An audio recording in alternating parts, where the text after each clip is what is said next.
What's going on, everybody? Welcome back to another Great Lakes Outdoors podcast. Me and Fonzie are sitting here. What up? After a day of scouting. Yes, I guess sir. I was scouting. That's not even scouting really today. No, not really. We just got our hearts broken is what today was. Yeah. I mean, I don't know. We'll get into all that. But Yep. it's been a crazy little off season so far, but we're ramping back into it all. I guess that's what this whole podcast is going to be about, is our early season and getting into season, what to look for in the field and what to scout, where to even begin, whether it's ducks, geese, whatever it may be, is what we're going to be talking about today. Yep. We got Chris Nemi on today. He is the social media coordinator for Point Moulet.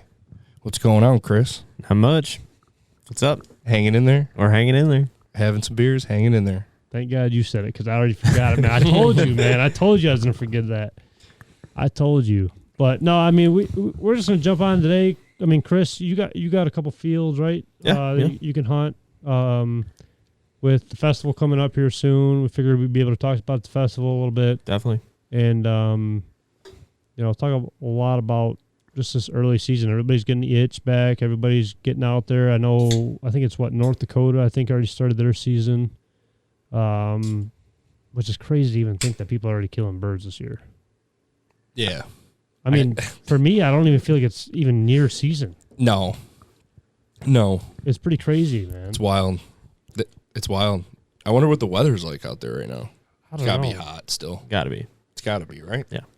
I mean, I think every September for me personally, I just don't get that amped up because we don't have a lot of wheat around this area. Right.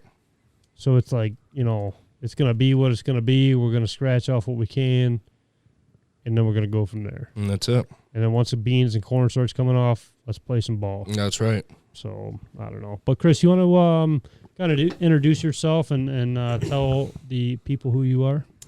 Yeah, I'm Chris Nemi. I'm doing everything for Point Moulet for the social media right now, Instagram, and, yeah. I don't know what else you want to know. What about, like, hunting? Hunting? You grew up hunting? Grow up waterfowl hunting? Actually, I didn't grow up hunting at all, really. I started hunting when I was 18 years old. Really? Yep. I would never guess that. Yep. So That's cool. In reality, not that long ago, right? 10 years. Well, 12 years now. Shit. Off topic here, all right? Yeah. You think of, like, 2017. You think it was, like, 2 years ago for me, anyway. Oh, I feel that, yeah. That was 7 years ago? That's what I'm saying, man. That's God. fucking crazy. Like, I don't think of it like that, but, like, it was forever ago, man. Man. What? We're all old as shit. I was a sophomore in college? That's what crazy. I'm saying.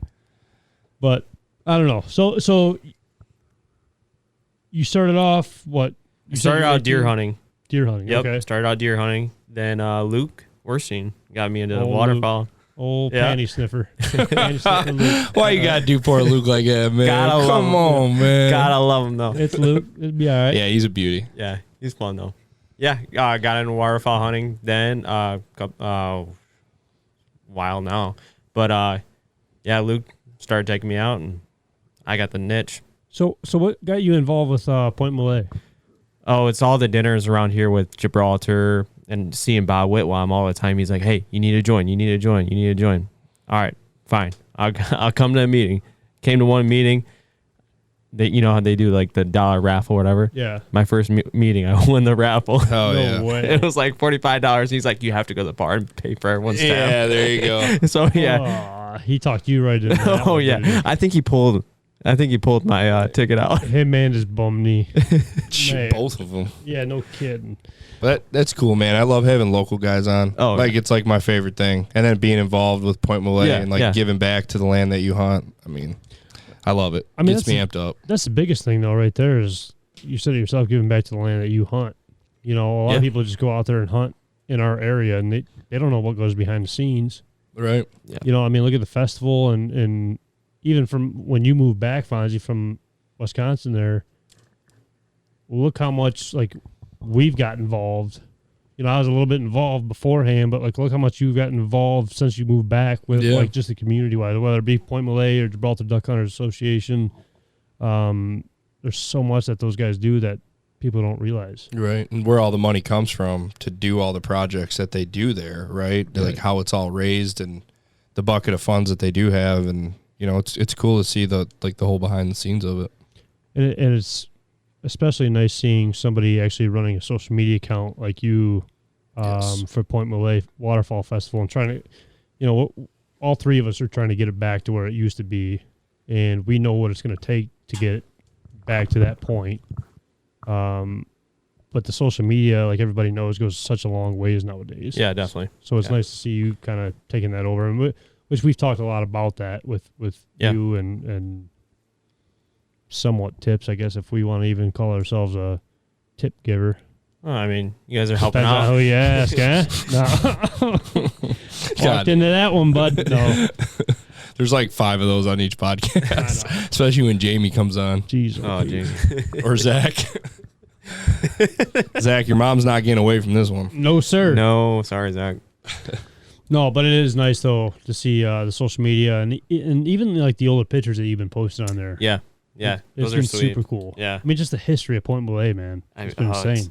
57 years. Right. Or, yeah. No, 76 this 76. 76 years. Yeah. Honestly, man, we're like all of us that grew up here that hunted there, or the guys that still hunt there now, they're thankful to have you. There's not a lot of people that care as much as like we all do about that kind of stuff to keep it going and trying to build and make it better and bring it back to what it used to be. Yeah. And I think just we've gotten away from that so much, and yeah, it makes me happy to see what we're all doing. You know what I mean? Yeah. I love it. They have the nonchalant farter there. The what? The nonchalant farter. Oh my The god. silent but deadly dog. farter there. I wish I literally thought it was Kyle. Yeah, he thought it was Dude. me, man. that motherfucker, he did it and he didn't even blink an eye. No, me and you looked at each other right away, Fonz, and we're like, wait a Kyle had second to here, walk out man. the dough. He was laughing yeah, so hard. man. I was dying. I'm trying to talk about something serious, and I just hear that shit. Oh, man, I was out. I mean, he looked like he was angry when he was doing it too. Oh, he was constipated, man. Ripped that boy and he just stood there straight faced like. Oh, he didn't even know he did it. He was like- yeah, or he didn't know he no, did that it. was the face. I just shit myself. Right. I don't think he knew it, man, to be honest with you, but that was some funny stuff for sure.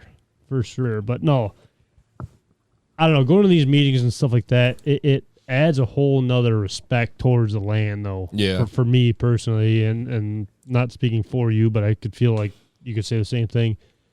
You know, to be able to be a part of it all and to give just your time, even going to a meeting and throwing your 2 cents out there, and everybody's welcome to any meeting, correct? Yeah. Anyone. So Come on out. why not do it? It's crazy. There's not more people that would want to do it because that's the only way. If you have issues with things there that you don't like or that you want to see If you want to say, that's where you have to go there Yeah. to, get it out on the table. Yeah. At least throw it in people's heads, You can't bitch about it. Go If you be can't. about it. Right. Right. Do something about it. That's I don't know. I mean, there's been a giant change, though. It seems that way. Yeah. We're trying to make it that way. My biggest thing is I want to make Point Malay, I want to make it as good as I can, not just for me, but for my kids, for the future and everything like that. I want my kids to enjoy Point Malay the way I'm enjoying it right now. Yeah. Which is hard nowadays because of social media and, back in the day when Canoesians came out, they didn't have I don't know, what's it called? Like just the internet alone to buy stuff whenever you wanted to. And in my opinion, the time frame that we had the festival isn't the best at all. But this year, I mean, last year we really got involved with it all. And it started, in my opinion, I could be wrong, it seemed like it started increasing last year a little bit. And then this year, it seems like it's even doubled from last year from the vendors that are coming out this year. So And I feel like we started late too with all the like what we're all doing now, like with the whole planning and the effort we're putting into. I feel like we even started late. If we would have started way earlier, I feel like there would have been a freaking huge impact. So Yeah. I think the first meeting I went to was in March. So I've been doing everything. I've been doing the social media, not even since March. I started the social not media that long ago, really. 2 months ago, 3 months ago. As I say, not that long ago. yeah, it's good to see though, man. I love seeing those old pictures of what it used to be because I bet it was just a big banger back in the day. Oh, yeah. They had so many events, too. They had, bird plucking events, decoy like carving events. Like it was all timed. That's and everything. cool. Yeah, Kind of shows you how much time's changed and what man. you can and Yeah. can't get away with. You know, I'm gonna be honest with you, man. Half the younger dudes that are hunting now, they probably don't even know like that. There's like 5-6 different ways to pluck a bird. they probably don't know you can take that wax off a duck's butt and like waterproof your gloves with it all. Yeah, You know what I right, mean? Just like right. and that's what's like with the waterfowl aspect of it all. You know, people love deer hunting, people love turkey hunting, which I love turkey hunting. Don't get me wrong, but there's so much history behind like turkey and waterfowl hunting alone. yeah. And that's what keeps me just so interested. We were at Bay City Waterfall Festival talking to that guy that does the prints, and just hearing the stories that guy had to say. Oh yeah, Um, very knowledgeable. yeah, I mean, just the history with it all. It's just, I don't know, it goes a long ways. You think about waterfowl though, everyone's like, oh, you know, down south, like you know, the history down south is strong, but our history up here is strong too. Yeah. Oh yeah. We don't get enough credit, I feel like. No, we really don't, because you want to know something. When I go down south every year, and when I talk with them boys and I show them pictures, they actually can't believe how many birds we kill up here. Yeah. They're like, really? And I'm like, yeah. I'm like, we're like a huge part of the flyway. They don't understand that. Yeah, they get way more than we do because that's where they end up. You know what I mean? But I don't know. They don't. Well, look at this They really conversation. downplay it. We just had that conversation on the way over here Yeah. from Wisconsin and over here. Yep. I mean, which is good. Michigan's like the sleeper cell, right? It really is. Like, stay the hell out of it. Don't come to stay- Michigan. yeah, stay It out of sucks. here. But It does. We're just joking. it's a mecca at the same time. You know what I mean? Like just Lake Erie alone. Yeah. How many divers are rolling through here Oh, every year? No, man. Millions. I've been out there. Yeah. Millions. I've been out there. You have. Like, you see them by the freaking tens of thousands. Right. Man. And how many It's people know beautiful. that? Not a lot. Not, Right. Yeah. Not a lot. Not a lot. It's actually crazy. A lot of people don't realize that the layout boat was born and raised here. Yeah. In Gibraltar, Michigan. Right where we're at right now. That's Which, wild. I mean, the history Shout out Kalash. Rest in peace. But just in Gibraltar, though, yeah. Yeah. Gibraltar, That- Detroit. it's They- insane. have you guys ever heard of the Detroit decoy company? They were like a huge decoy company, like way back in the day. I haven't heard of that. I haven't. Yeah, it used to be a huge facility and stuff like that. Like those decoys are worth a lot of money too. Really? Yeah. So are they more foam filled or like what? I'm tell not. me more about it. I'm not sure. I haven't seen much of them, but I've heard of them. And people say, "Hey, if you see one of those Detroit decoy company decoys, buy one. Really? If it's at a decent price." I'm going to go that place we just passed. I wonder if You know where I'm talking about. I'm going to go in there. I'm Yeah. going to look for some shit like that. I wonder if I got any up on the wall there, man. Nah, don't be pointing fingers at me. I know. Hey, I've been there. I bought a couple decoys. From there. Yeah. Yeah. Have you? Yeah. Oh, okay. I think that's where I got a couple of those decoys from too. Really? To be honest with you, Yeah. I don't know, but no. Like I said before, though, this whole conversation today is going to be more on prepping for the season. What are we doing for the season? Getting the dogs ready, the blinds ready, the fields ready. Like, what can people do to have a better season all around? Yeah. So, my first topic is going to be the scouting. If you're more of a field hunter, we'll start with geese first, I should say. Start with like the field hunting. When I first started field hunting, I looked at a map, picked out a quarry or a body of water, and did circles, just miles around every field, and pinpointed, the wheat fields, the bean fields, and the corn fields, because it's kind of in that order. It goes wheat's coming off, beans coming off, and the corn's coming off.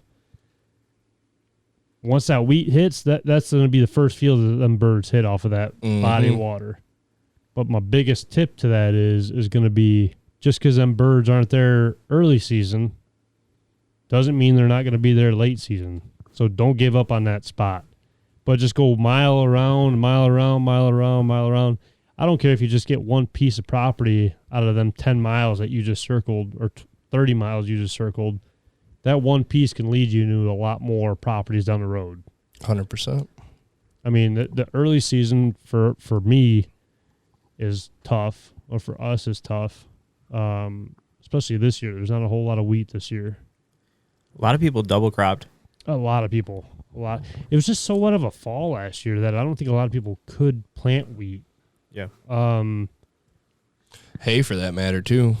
Yeah, it just When it's wet like that, you can't run hay. Shit gets moldy. it just seems like, every September we face some struggles, and not that it's struggles that we should even be worried about, but just a personal level be worried about. I mean, look at the field that we looked at today. Me and Fonz looked at a field this afternoon that I was going to go out and mow this weekend just because it was getting overgrown. There was, I think when I seen it the other day, I don't know, at least 100 when me, you, and Mitch went out there, I'd say. Yeah. And, we're picking birds up here and there slightly. But going to go out there and mow it this weekend. Well, the farmer's out there, tonight, brush hogging it down, and he's going to be tilling it under within the week. And that's what's tough about it, because you want to start early and scout, but you're going to get your hopes up because of the double crop, because of the tilling under, because of the weeds. There's so many different Feeding out. Yeah, feeding out, the aspects in the early season. I mean, there's so many different variables that go into it all. But, I was just telling Carter today, you go out there, you scout, just pick up whatever you can. I don't care if there's birds or standing corn in there now. Just pick up whatever you can, because maybe there'll be birds in there. You never know. Yeah, there'll be birds in there later on. Yeah, you never know. They're wild animals, and you don't know what they're going to do, man. Right. They have their certain fields, but then there might be that one-off chance that random field you picked up that is now cut corn in the middle of winter is right fucking loaded. The field. Yeah. Right. But you start off small, like I said, you get one permission, and then it just keeps on building off of that. Yep. That's exactly what I did. I mean, do you remember how you did it when you started field hunting? Yeah, the same way. I mean, I did with my grandfather a lot. He already had it locked down, with friends of his, but yeah, I mean, that's how it would work. And it was like the same thing with you. Like, he would hunt one farmer's field that would lead him to another farmer just because those two farmers have a really good relationship, and it was word of mouth, and it was no issue to get on that field. And another thing is the work before the season, obviously. Oh, yeah. I mean, there's a lot of these people, and we just had this conversation too, think that it's so easy to go out there just in any old wheat field and not scout and not put the time in. Scouting is the biggest thing in the waterfowl industry. I don't care what anybody says. It's scouting. Scouting and calling is it. I don't care if you have a dozen decoys or 6 decoys out there. You put me out there with 6 decoys, let me scout for a week, I guarantee you I can kill the same amount as a guy with 20 dozen. You think? I bet you. I'd put money on it. Because it's all about the calling aspect of it all. It's all about understanding the birds that were in that field the night before or the day before. Yeah, if you know your birds like that and you know where they're coming from, if they're locals, That's if they're the key, migrators, man. if they're what, you know what I mean? That is huge. That's a key. Yeah. You don't need this big, extravagant trailer and decoy spread. All year we ran probably 4 to 6 dozen total. Even if we had 600-700 bird feeds, we were running 4 to 6 all year. Really? Realism, man. Realism. Yeah, that's true too. That is the biggest thing that I preach is realism. Yeah. You don't need to be no championship caller. Just cluck and moan, and the calling aspect of it all. A lot of people want to throw their 20 dozen dive bombs out there opening day, or run their whole routine opening day. Cluck and moan, man. That's all you need. You know what I mean? Like 125%. You don't need nothing crazy. I'm a huge believer on that, man. I was raised that way. I was raised that way. You don't have to do a whole fucking routine to call them in. Trust me, dude. You got to make it as real as possible. And when do you ever hear? Never. Like never do you ever in the fields? Yeah, Never. routines in the field. I mean, that's it though. You never hear geese going through that whole thing. Yeah, whatever you just said, Right. I don't hear that. Right. Because that's not what a goose sounds like. No, Yeah. You literally hear clucks and fucking moans. That's it though, man. And a big thing is too, especially with maybe 2 to 3 guys calling, like the team calling. You got to make it sound realistic. You got to have one. Yeah. Realistic, but like just all together. Yeah. It's Right? got to be You a guys, good cadence. you got to match each You other. got to flow, Yeah, man. yeah. Everybody can't be trying to call over top of each other Yeah. because it's going to sound chaotic, and that's not what geese sound like. Pick up. That's one tip that I'll give to people listening. Like, if you can call, like I'd never say I'm the fucking best caller in the world, but You are me and, now with me and Kyle GK can call. calls. Right, right. You pick up off the guy next to you. The guy next to you is going hard in the paint. Moan. Cluck. Keep it quiet. You know what I mean? Make it sound realistic. Put it over here. He's going straight out. Put it over here to the side. You got to feed off the guy next. You know what I mean? It's just Well, like that chemistry. Not just the guy off you, but the guy that's running what's going on. Yeah. There's Yeah. going to be that one guy that knows the birds. Just follow off of that guy. Right. Kyle's basically saying follow off him. No, I'm not saying that because I'm just saying you can't follow just off of Joe Blow next to you. Yeah, Kansas Joe, yeah. Yeah, Cancer Joe, you can't follow him Right. because he doesn't even know how to blow a Right. goose call in the beginning. Right. But there's going to be a head guy, and then you just follow into place after that. And everybody, like once you start getting that hunting group, that core group Oh, yeah. together, you know who that head guy is, and you just kind of go off of that. I felt like last year when I hunted with you late season, when I was sitting next to you and your dad, I felt like we did good, were man. really good. That was a fun hunt. If those 2 trees weren't there, that's all I keep thinking. If them know. 2 goddamn trees weren't there. I know. Even though it was a good hunt, though. It was an unreal hunt. It was like an airplane runway, dude. They had nowhere else to go. Yeah. I loved it. It was a heck of a hunt. So basically, to kind of fill you in, Chris, we were running traffic on.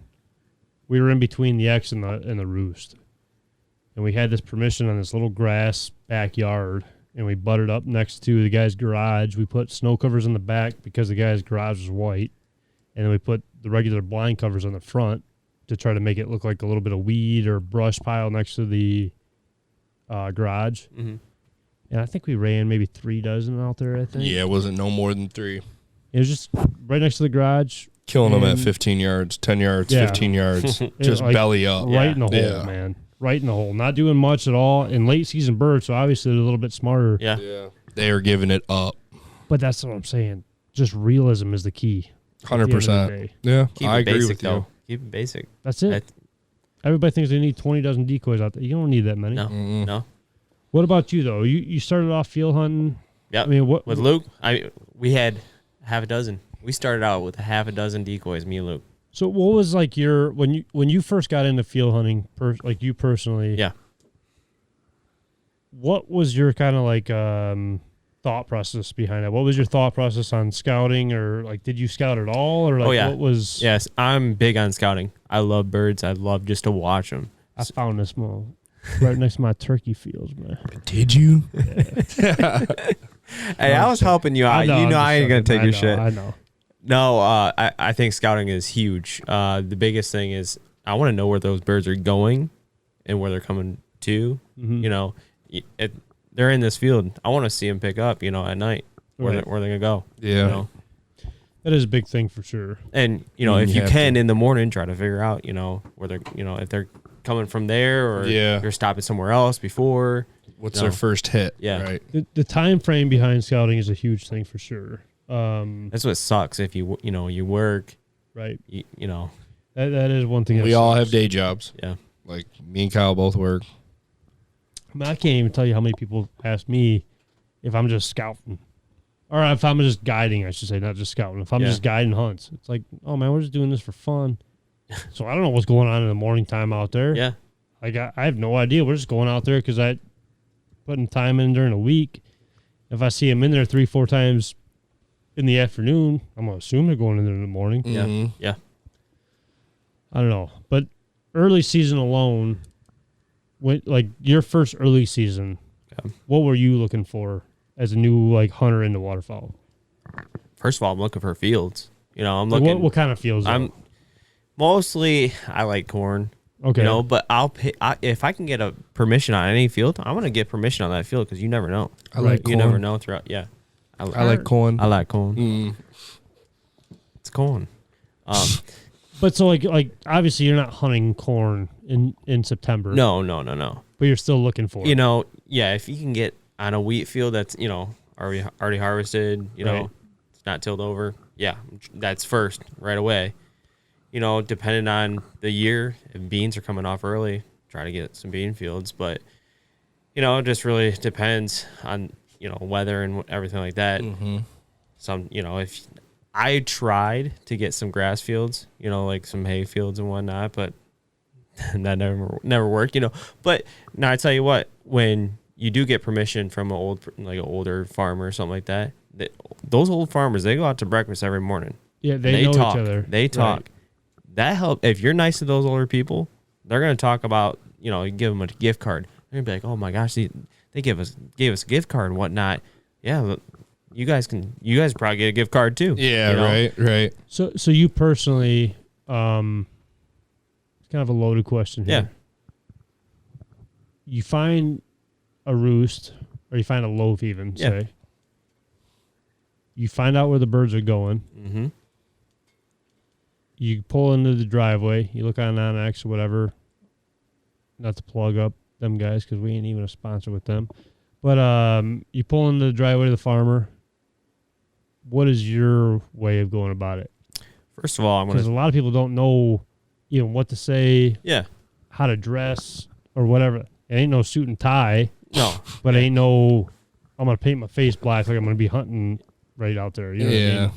So first of all, what I did personally, I called my grandma. Hey, you know these people? Yeah. If they know them, I'm gonna have my grandma call first. Yeah. Yeah. If not, I'll just go up. Hey, is anyone hunting your field? I'd love to hunt your field. Yeah. Hey, can I do? If you want me to pay money or something like that, yeah, I can pay money. But you got chores, you got work around the house, whatever you need done. Hey, me and my buddies can come out, do some work for you, whatever. Yeah, we'll help you out with whatever you need. So your grandma lives in the area where you were looking at. Yeah. Okay. See, that was a thing where when we started looking for fields, we didn't know nobody. Really? I was the first one in the family that did this, and maybe the second house I ever knocked on the door the door flung open, the dog come running after me. So here I am, 16 years old, and shitting bricks because the dog's running at me. I had a guy pull a gun on me. I've had it all, man. And it gets tough. Yeah. The confidence levels go down very fast. I talk to people nowadays, even today, that, man, how do you get permission on this? How do you get permission on that? It's networking at the end of the day. Yeah. Because people say, 7 out of 10 or 8 out of 10, whatever, 6 out of 10 people are going to say no. No, it's probably 9.5 people are going to tell you no out of the 10. A lot of people are going to tell you no all the time. You just can't get discouraged by that, though. You just got to wait for that one person, because that one person might be the difference that you can go back and say, hey, I have permission on so-and-so's property that butts up next to you. We've got permission off properties where we hunted next door and we're parking close to the property line. We're like, hey, we just want to let you know, we're parking here. Just want to kind of introduce ourselves. If you see our trucks, that's what we're doing. Oh yeah, that's fine. If you guys wanted to hunt over here too, that's not a big deal at all. You guys are more than welcome to. What? We just picked up another property just like that. Yeah. You just never know what could happen. Yeah. But I mean, hunting waterfowl in the fields is just the luck of the draw. I feel like just right time, right spot for the right property owner. It can lead into a lot of other opportunities. So, there was a guy, I got permission on his field to waterfowl hunt. He's like, hey, you like to deer hunt? Yeah, I like to deer hunt. Mm-hmm. I got woods right here. You're more than welcome to come. You're the only person hunting this land. So it's crazy, man. Yeah, that's awesome.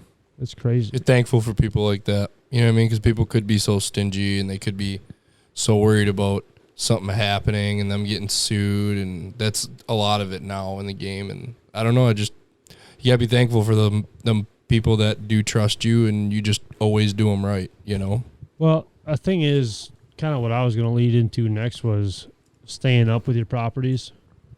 Oh yeah, you have to, or you're gonna lose them. I mean, the property alone that me and you just talked to today. Yeah.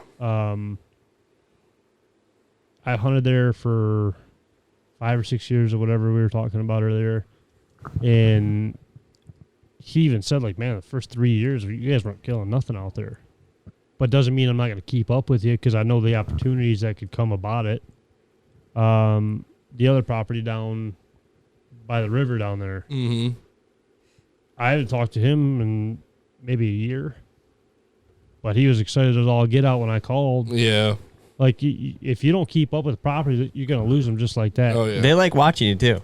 Yeah, they do. They'll be sitting out on their back porch. That's what our boy said today. But the thing is, though, you can't lose them, though. Yeah. You have to be able to communicate with them and know the type of person they are. You got to be able to read them and stay in contact with them people. You get permission, doesn't mean you got permission next year. Yeah. You got to stay in contact with them kind of people. They like that, though, too. Especially, like, around here, it's a lot of older people who own fields and farms and stuff like that. They like for a younger person to come up to their house and just talk to them, just bullshit. Oh, they do. Sure. For sure. You got to think about it when we're that age. Yeah. You know what I mean? And, like, we did all this shit at our age, and then you get a kid coming up to your door, you know, respectful kid. You're going to want to just sit there and watch because that used to be you know? Yeah. And it's sad to say there ain't too many kids like, I don't even want to say we're kids, but ain't too many people out there like us nowadays that are going to be respectful enough to be able to clean up after their land, because that's the biggest thing. Like, I mean, I can't tell you how many times that I've been out scouting and knocking on doors and they say, well, you know, so-and-so ruined it for me, and I'm not letting no more hunting going on out there. You know, the respect level for the properties itself it goes a long ways, man. Huge. Long way. I mean, cleaning up shells, the just everything alone. Your trash, pop bottles, your what am I thinking? Not your shells, but your ammo boxes? No, not the ammo box. That opens up. Wad? The wad. Jeez, oh, it's the wad. Yeah, the wad. I mean, even just picking up the wads out there. Yeah. I mean, you're going to find half of them, but just... Trying to. Right. I don't know. This season, like I said, has been tough for us. I mean, we ain't got a lot of wheat out there. And I think that's the reason why I'm kind of really not that excited. I don't want to say I'm not excited because I'm stoked for the season, but I know September is going to be a grind. The early season, we're not too thrilled about. And I don't want to say even it's going to be a grind, because if it's a grind, it's probably something that a grind is more of a hassle, not something that you love to do. And I love chasing them, even though I don't have nothing. You know what I mean? I love just seeing them out in the field and watching them. Well, today, man, when they're flipping, maple leafing up and down, I mean, it just.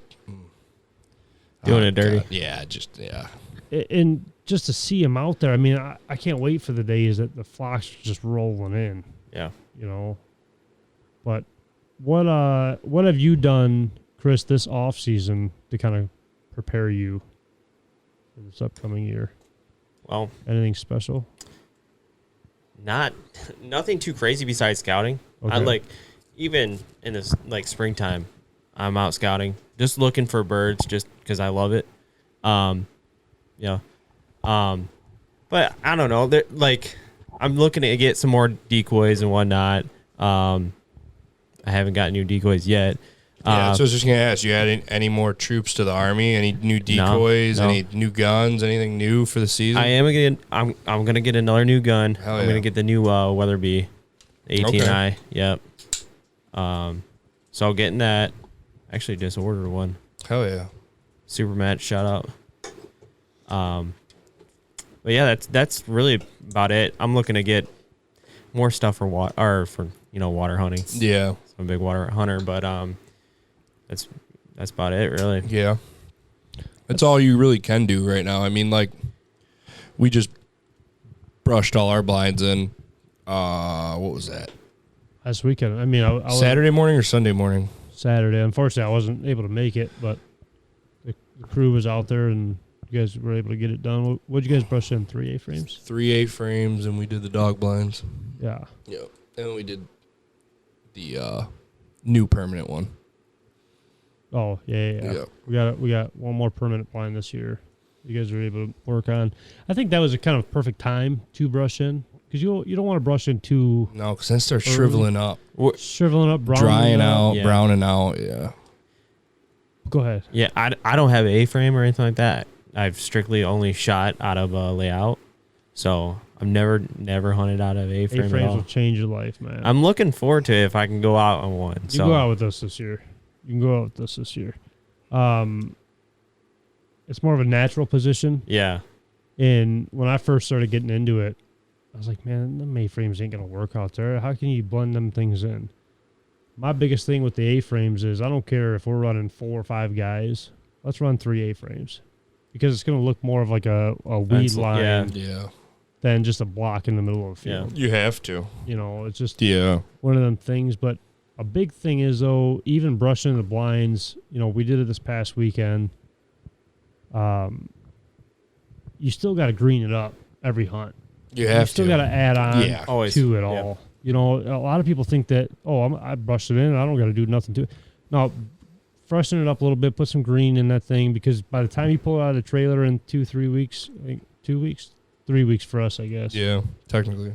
You know, that's going to be all shriveled up and brown, dead grass. I mean, it's going to be there. It's going to look good, but it's going to stand out. Well, that's the same way with, a boat blind. Right. Same thing. So Boat blind, you know what I used to do? what do you do? I used to go get that raffia grass shit.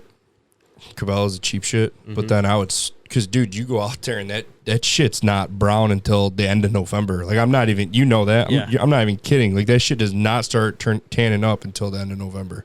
I would spray paint it. Oh, really? Yeah, go find spray paint color that matches that exact green. Just spray paint it.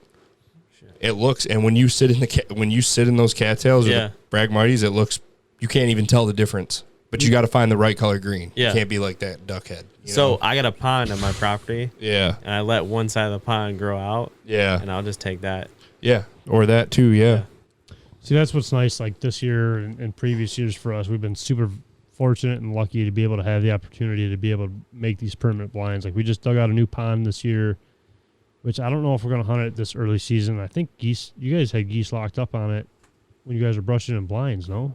Or was it ducks? No, that was geese. So they did a big old spin. We already had birds working that, but I don't know. You got to be smart in certain situations, you know. And permanent blinds, I don't worry too much about the brush so much as like the A-frames, because the A-frames, they're new to the field. Them blinds that have been there while the birds are there. They're used to it. 'Cause, I mean, my big thing is I'm not just going to go out there and hunt a field that has got nothing there. If I got nothing, I'm gonna go out and scout. Yeah, why would you hunt it? That's what I'm saying. Like, why not scout for the next day? Why would you waste or all that time setting up, doing everything? waking up early? Yeah, because like I do towards the end of season, boy, you're really gutting it out. I'll tell you what. Oh man, It gets tough. It does. As well as I do at the end of season, you're like, you're not waiting for the shit to be over, but you're like, I could use a break. 100%. I could use a break. 100%. I just think that's where, like, even from us from the beginning, we struggle with it because we just wanted to hunt so bad. We're so hungry with it all. Yeah. But you kind of got to slow your roll down and make sure, like, hey, am I going to go out there and waste my time and not even see a bird flying? Because if I see some birds flying, then that's one thing. Yeah. But if I don't, then why didn't I not just sleep in a little bit and then go scout for the next day or the next week or get a better idea for the next week? Yeah. And at least try to find something. Right. I mean, not just something, but what you're looking for, I guess. I can't really even remember the last opening day of goose season I hunted. Because most of the time, if I remember correctly, I went out there and seen where everybody else was at, one, but then two, know where the birds were going to be at. Like, know where, like, this fox going to get pushed over here. Like they're going to find the mass of them all. Yeah. And if I got to feel that there is like in close proximity to where everybody else is hunting, they're probably going to feed into that field right there, and they're going to feel safe there. Yeah. Well, knock, knock, mofo. You ain't safe. But that's where all the birds are going to be at, though. You know what I mean? It's such a chess game with these birds. And you want to know something, too, like we were talking about towards the end of the season, it's a chess game with your old lady, too, because they're ready for you to be done. Yeah. Yeah, that's... Oh, you're going to hunt today? Sorry. I had you. You're hunting again today? Oh, you're hunting today? Yeah. What do you mean you're going out again? Really? Wait, when I does thought we season were going to end? do something today. Yeah. Very fortunate with that aspect of it all, for sure. Same. But it's just, I don't know. There's so many different things that people don't really think about in the bigger picture, I guess. You know, whether it's brushing, whether it's the scouting before and getting out there too early and getting too, like, gun-ho with it all, whether it's the dogs, you know, running the dogs beforehand. Because, I mean, obviously, you got to make sure the dogs are ready. You can't get out there and pull what's that kid's call, that Cole kid or whatever? Cole Prevost. You can't pull him out in September when you haven't even reined your dog one time yet. Yeah, bro. That's and to me, like, with the dog shit, like when people expect their dog to perform like they did at the end of the season last year when they're dialed in and they've been doing it for 3-4 months, blows my fucking mind. It really blows my mind. I train my dog every day, like almost every day, and in super realistic situations so that when we get to the field, they're not missing a beat, and it's just natural. It's like fucking hockey practice. Yeah. Practice that one timer. When it comes in a game, you're already locked. You already know where it's going, you know? You don't have a dog, do you? No. You plan on getting one? I'd like to. I highly suggest it. I'd like to. I'd work my girl's dog. Oh, really? He's got heart issues. So. It's like, really? Yeah, you got to yeah, watch that. Fuck yeah. that. No, let him be a house dog. Yeah, we've done some dog stuff this year. I mean, I try to go every day for the most part, just so that it's routine for her. You've probably done more than a lot of people. Yeah, I care a lot, though. Like, I don't want my dog to get in the field and be a piece of shit like some of the people, you know? It gets tough because, I mean, just like the scouting aspect, or just, okay, for example, this podcast alone, we've gotten kind of lazy with it. Yeah. And it's just like going to the gym or the dog training or scouting, whatever it may be. You take a couple of days off, you get lazy with it. Yeah. You don't want to go out there, you got something else going on. Yeah. Look at today. 100%. We were going to go up to the DNR post with you and check, like, hang out. Yeah. I'm glad we went out to that field today to talk to that farmer out there today. That was a good move. You know what I'm saying? It's just like them small steps that people don't, like, they know what they should do, but they don't. Right. You know. They're just lazy with it, boy. You get home from work, you want to kick your feet up. You can't do that, man. Hey, Hawkins, shout out Hawkins Walcott. He gave me the best quote ever. Kid I hunt with in Arkansas. He said, if you quit moving, you rust. Ain't that the truth, though? That's the truth. I literally, when I wake up and That's go to work quote. and do all my work and I'm done with work for the day, I try to maximize my day to the fullest. It starts out with work, go train the dog, do what I got to do at home, play with my son, train the dog, take him with me, and then we're over here doing a podcast or we're scouting. Yeah. And I'm not getting home till maybe 10, 11 o'clock at night. Try to incorporate the girl and the son with me, but trying to maximize every single day to make sure it's an honest day's work, you know? I'm going to say it's a good quote, but I ain't going to give Hawk I got the rights to that quote. That from a Tennessee frat boy. Oh, damn. Shots fired. I hope he don't listen to this. Oh, he going to listen now. Him and JB. Hey. Because JB knows how I feel about them frat boys, too. Down there Shout out JB, though. He got his realtor's license. Yeah, I did see that. Yeah, I did see that. So he's doing good for himself, man. JB's going to be coming on. That's who you posted, right? Mm-hmm. Yeah, I seen that. JB was on the podcast. Might have to do another one with him. Yeah. Kelly Powers' nephew. Yeah. Little pretty cool family history. Really cool family history. Really cool brand history. I mean, they're into it, man. I mean, you think we're into it? They're like Dog, I mean, they plant and do fields just for their duck and goose hunting and manage it themselves and and have the I mean, they have everything for their own properties. It's crazy. Now, for you, what do you do for, like for the off season for the dog training? Me? Yeah, like what is your like steps for the off season, like to keep them dogs tuned up? You personally. My biggest thing is definitely changing up the scenario every day. So one day I'll run blinds. One day I'll run blinds really, really far. One day I'll run just her overs. I mean, shoot guns over her, just shooting clays over her nonstop, getting her to stay and sit and stay and sit. You know what I mean? Just repetitive. I mean, shooting 100 clays over her and making her just sit and stay.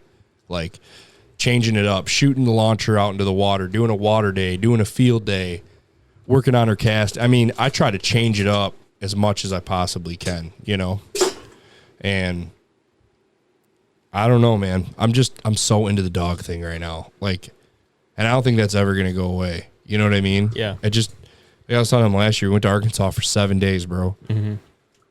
I raised my gun and shot maybe a total of 75 times because I got to bring my dog and run my dog out there. That's awesome that they allowed that. Yeah. Because a lot of guide service are like, hell no. Yeah. You had to make, I had to explain, though, that she's good and she at least will go get the bird and bring it back. You know what I mean? Her casting might not be out at 500-600 yards, but she's stout and nailing down where it dropped, grabbing it, coming right back. And you proved it to them. Yeah, like, 100%. Hey, she actually can do it. Right. So, and just, I don't know, man. Something about running a dog. I don't know what it is. I've always wanted to do it since I was a kid. And now that I've got her and she's coming in to her early prime and she's really starting to figure it out and put the pieces together, it's one of the most beautiful, natural, like coolest things I think in hunting altogether, running a bird dog. How old is she? She's 3. 3? Yeah, she's 3. Yep, she turned 3 this year. Yeah, July 2nd. Have you noticed a difference in like the bumpers that you use? Because I was listening to a podcast the other day. I don't remember who it is. It's like, I don't know if you guys had him on or someone you guys talked to mentioned him. But he was like, yeah, yellow, blue bumpers are the best. And I started following him on Instagram, and his bumpers are a little bit different. It doesn't have like grooves or anything like that, and it does have a groove, like a breathing groove. Yeah. And I thought that was kind of cool how he has that. But he's like, I don't do any dimples or anything like that. He's like, he said that it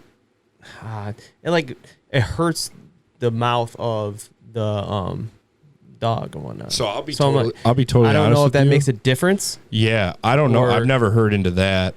I will tell you though that I know for a fact white is the easiest for them to see. Orange is a lot more difficult. Orange is for more of the like the scent. Yeah, if you're gonna run them on scent type deal, like the boys do down south. No, man, and I'm gonna be honest with you. I have all canvas, white canvas big bumpers. That's what I use for my bumpers. They're just $6.99 Field and Stream white canvas bumpers, but I have a shit ton of Dockins. Like I have like 4 goose Dockins. I have 3 or 4 duck Dockins. I have a couple teal Dockins.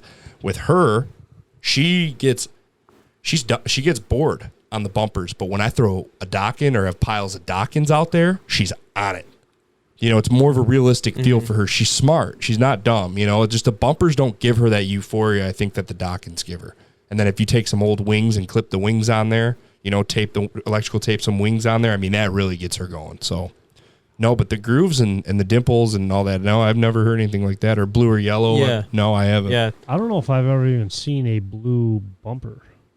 I don't think I have either. Or Really? yellow, to be honest with you. I've seen yellow ones. Yeah, I've seen the neon yellow ones, yep. I mean, that kind of leads into another big topic for early season, right? Mm-hmm.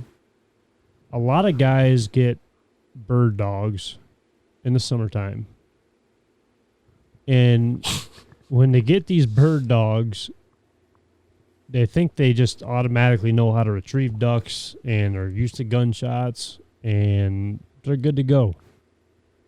Throw them on a boat, they ain't going to fall in, they ain't going to jump in when you're driving, nothing. Or they're not going to jump in the field, or they're going to be spotless.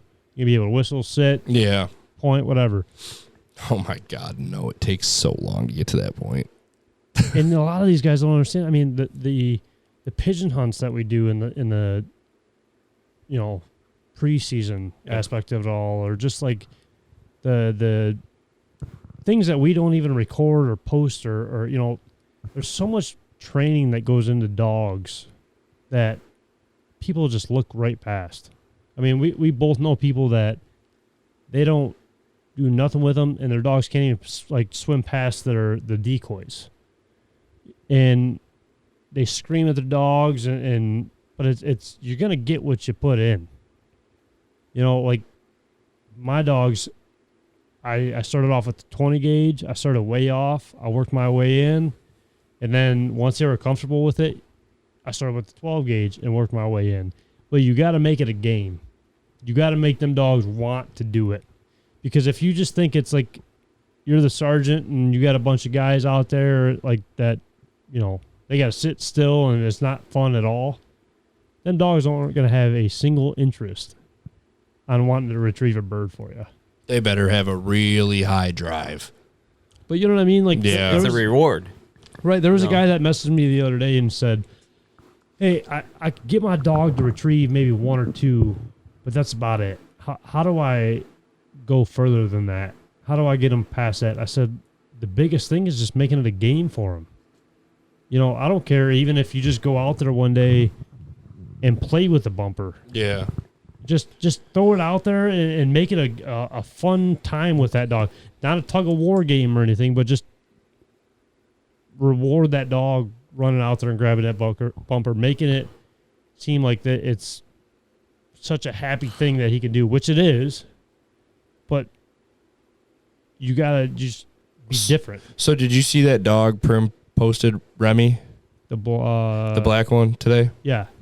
So that's like one of my main boys at Prim, Logan Hale. Shout out Logan. He is a fucking beauty, and that kid is one of the best duck callers I've ever heard in my life. Man, and his dog is awesome. She's an old gal. She's like 7 or 8, I believe.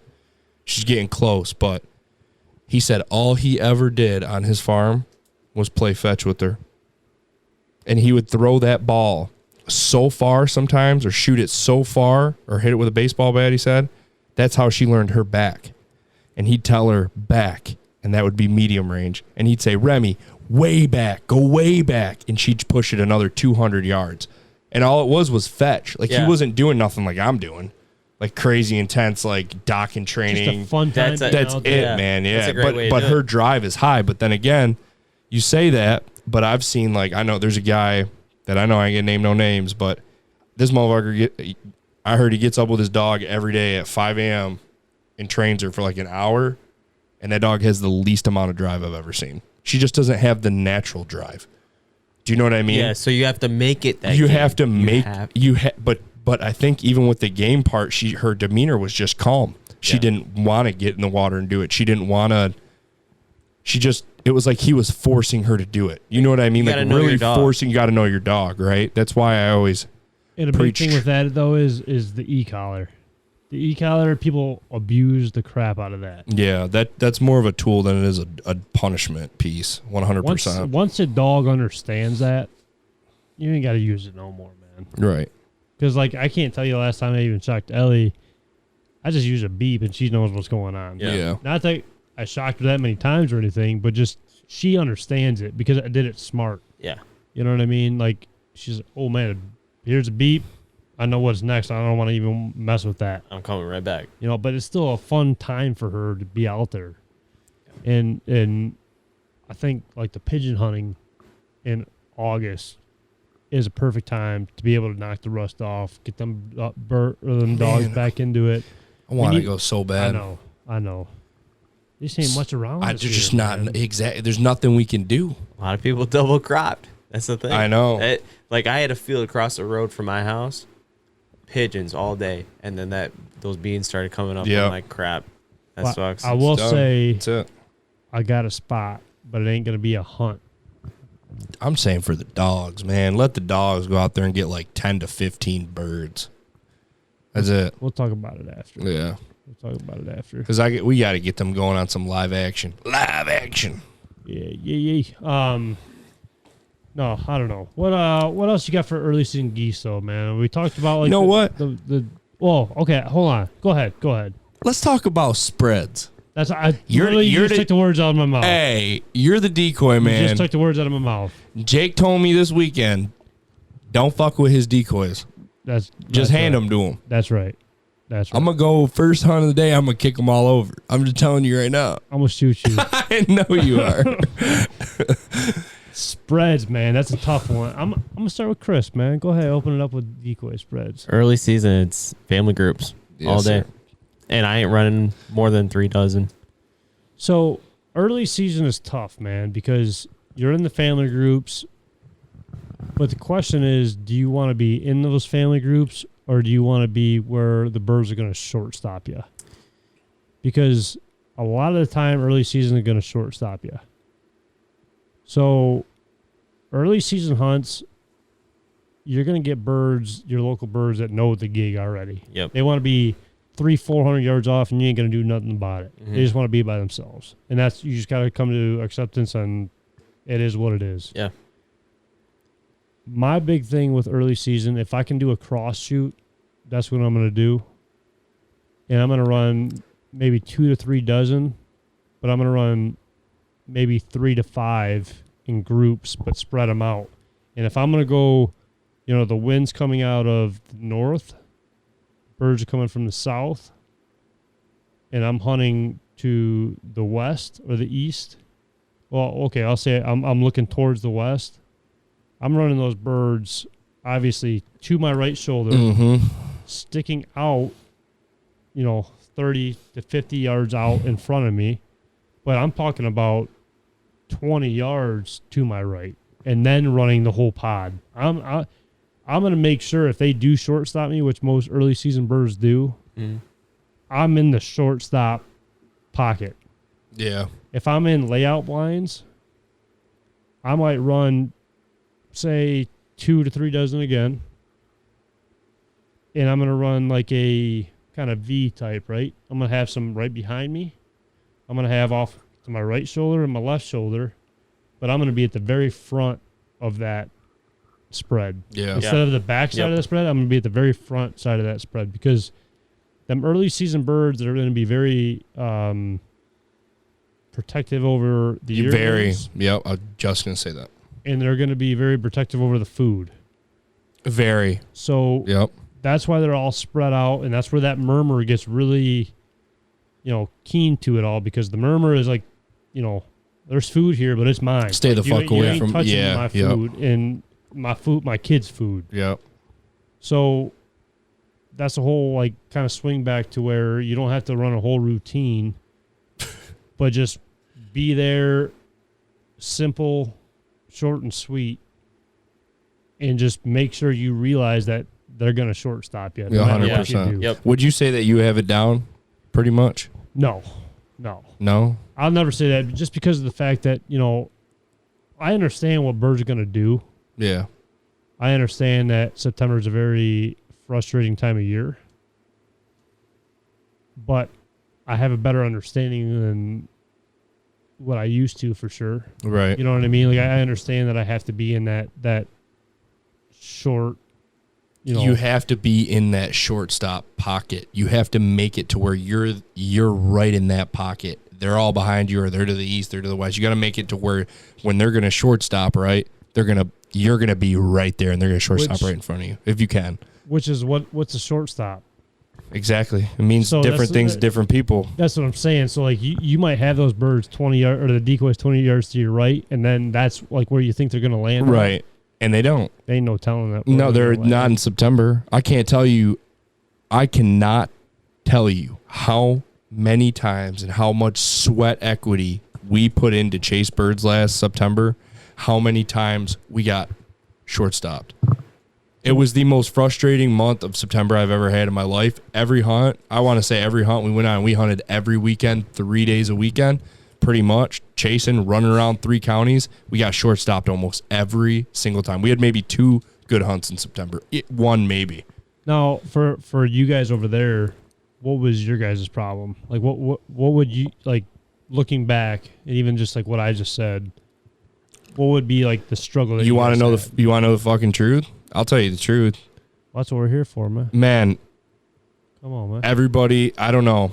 I'd say a couple of the guys that I hunted with just not listening to other people, being stubborn, being bullheaded. No, I know how the birds are. This is our area. We know how they are. It's like I'm watching the way the spread's being put up, and it's putting it in. Guys putting the spread completely in front of us so that they do shortstop us 100 yards out that way. They're not putting them around the layout blind. They're not putting them behind us. They're not putting them out to to doing a over back. They're not, and not listening to each other. Like, I don't know. I keep my mouth shut, especially if it's not my field, especially if it's not my hunt. I try to keep my mouth shut, but if I know something's not right, I'm going to speak up and say it. And if somebody doesn't listen, and then they start asking for my advice, it's kind of like, well, fuck, it's too late. Right. You should have listened the first time. But then there's some people, you do that over and over and over again, they still don't listen. They still don't get it. You know what I'm saying? It's tough. I mean, there's one scenario where you can put them right in front of you, I feel like, and it's like if you're trying to shoot them straight in the ass. Yeah. You know, the wind's in your face. You put the decoys in front of you, and they're going to be landing over top of you. And as soon as they get on top of you, it's like a booby trap kind of situation. Yeah. Like they're going to be right there, but they're going to also land. It's literally a booby trap. Yeah, because if you think about it, and could even work during regular season as well, where if they're coming over top of you, landing into the wind, they're going to pick up and go with the wind to come back. So you're getting a second shot at those birds. Yep. And it goes the same with ducks. You know, like the bird's going to pick up and just roll that wind out, but they're coming right back into you. It's a whole science that a lot of people don't understand with like the decoy spreads and the realism and why I have this group out or why do I have this group 100 yards away from the blind. Right. And it seems silly, but if you really break it down, the birds aren't pinpointing you. They're looking over that whole spread over all those quote unquote birds out there, decoys, and they're mapping out the situation, and they can't pinpoint that one location. Right. But then it goes back. You can tell when they're flying. But then it goes back to the calling, because it's certain angles where you can and can't call at. You can't call at them when they're on your corners, because then they can pinpoint where it's coming from. Especially later in the year, they can pinpoint that blind, even though the decoys are 100 yards out. That's a good point. I've never heard that before, I'll be honest with you. That's the thing where, like, where'd you learn that? You think just from experience, or you hear someone talk about that? That's really good. I've never heard that, and I can't really... One, experience, but then two, I forget who said it a while back, and I'm like, man, that really makes sense. That does make total freaking sense. No one's ever said that to me before. Have you ever heard that, Chris? No. It's like trial and error, though, too. That it 100%. 100%. And that's what bird hunting is, though, man. Because it's funny, now that you say that, I've always just called. You know when to call, when not to call, but right. I've never thought of that, because sometimes I've seen them like right on us, and you call. How many times they look down? Right, well, you can see them when you're down looking up. Sometimes you can see them looking down and analyzing everything, and then they're gone. But sometimes we've had times where we've hit it hard calling, and you see them whoa, pick right the fuck back up, go another 30, 40 feet, and they are gone. And all I did was make a couple clucks and a couple moans, but it might have hit their ear just wrong. You know, that's a really good point. And that's I've why never heard that. I want to say kind of smart. You know that? Not me, man. But that's why I think last year, when you hunted with us, I want to say, like, hey, watch it. Like, don't call it. Not that you knew what it meant at the time, but that's the whole point of, like, there's that one guy that's looking at the fields, knowing what them birds are doing. You got to put trust into that guy. Yeah. Like I said, there's a lot of science that I get real nerdy with the whole decoy spreads, man. And that's what Jake was telling you about, like, Don't touch the decoys. I'm throwing. Man said literally do not even. He said just hand them to him in the morning. I swear to God, I'll throw them 100 yards this way and 100 yards this way. Yeah. I'll throw them, not that field that we hunted last year. Right. But you couldn't. yeah, we couldn't. I mean, but I'll throw them as far out as I possibly can. People are like, man, we can't shoot that far. Yeah, no kidding, because they're going to land in our lap. Lap, though. Yeah, just shut up and sit down. Yeah. Shoot when I say shoot. But it also goes with the same thing with the early season. If them birds are coming in at you, and you got all them birds to your right or your left, you going to keep calling? Right. No, because there ain't no birds in front of you. No. So why would you call, man? Yeah. Like, them birds are, like, they're looking at you like, what do you mean there are any birds over here? Birds over here. Right. That makes sense for those situations. Although we never had situations where we had decoys out like that. It was always like, I'm telling you, I just used to get frustrated. We'll just put it that way.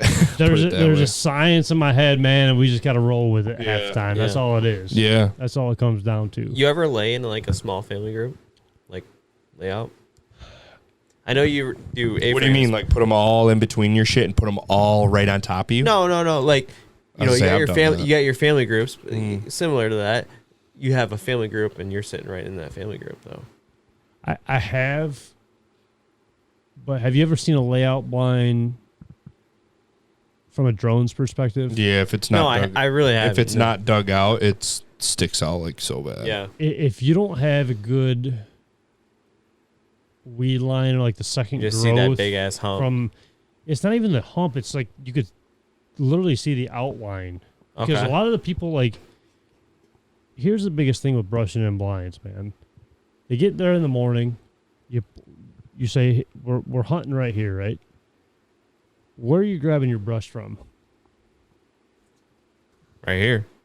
So what happens if there's nothing there? I'm trying to get the closest thing to what I'm laying in. So all that, like what you're laying in, all that brush around your blind, you're disturbing it. That's true. How is that going to look up in the air? Yeah. It's going to like outline you guys out in the field. Instead of going way out there and grabbing some other brush and making it all just one, it's just a box now. Yeah. Yeah. You know, that makes a lot of sense. But it also makes a lot of sense to do an A-frame in a lot of standpoints. And A-frames are tough, though, because you got to be smart with it, though. Yeah. Yeah. Because the sun with the shade, the shadows, you know, the tree lines, the fence lines, you got to know, again, it goes back to the scouting aspect of it all. Where are those birds feeding at in the fields? Are they okay with being close to the tree lines or the fence lines? Like, what's going on? Where are they coming from? It all kind of determines what's, you know, how you set up on them. Yeah. I mean, we run A-frames, don't get me wrong, but we're not running in the middle of the fields. Yeah. I don't think I really ever have, to be honest with you. Like I said, it's such a science behind all of that stuff. And I shouldn't even say it's a science. It's just common sense if you really break it down. You know, and there's all these people that like make a big fuss about what's going on out in the fields, like we just talked about in the truck. Everybody's gone through the ups and downs out in the field or on the water. But it's just, if you slowly break it down and understand what's going on, ain't nothing to it, man. Ain't nothing to it. And I'm going to tell you something right now. If you ain't a motherfucker that's out there scouting with your boys or scouting with your main guy, scouting with your main couple guys, I don't want to hear you bitch come Saturday morning. Yes. I don't want to hear you say a word because you were not out there scouting. You didn't see how they were lined up. You didn't see where they were landing or how they were landing. You didn't see where they were coming from. So keep your mouth shut. If you ain't putting in the work with everybody else, this goes for like everybody that's getting into this shit or into it, whatever. Don't be that guy because somebody's going to shut you up. I hope they shut you up because they should shut you up because that's some bullshit. You can't be running your mouth if you're out there on, you know, what do I call ourselves? The biggest nonprofit guide service in Michigan. Yeah, but that's going to change. 100% it's changed. It's already changed. That's what I'm saying. It's already changed. It's like if I'm taking time away from my son, watching my son grow up and I'm missing vital moments. Like I literally, and I feel so bad to say this, but I missed my son's first like 10 steps. I don't want to hear you bitch because I'm going to get in your ass, bro. Yeah. I missed my son's walking because I was out scouting for everybody else and doing the work and putting in the hours for you to bitch and complain about something, and you haven't even been out here for 3-4 months. You just showed up. It's not that hard. It's really not. It's have the drive to do it. And if you don't have the drive to do it, don't do it. You know what I mean? This is what makes it all funny to me.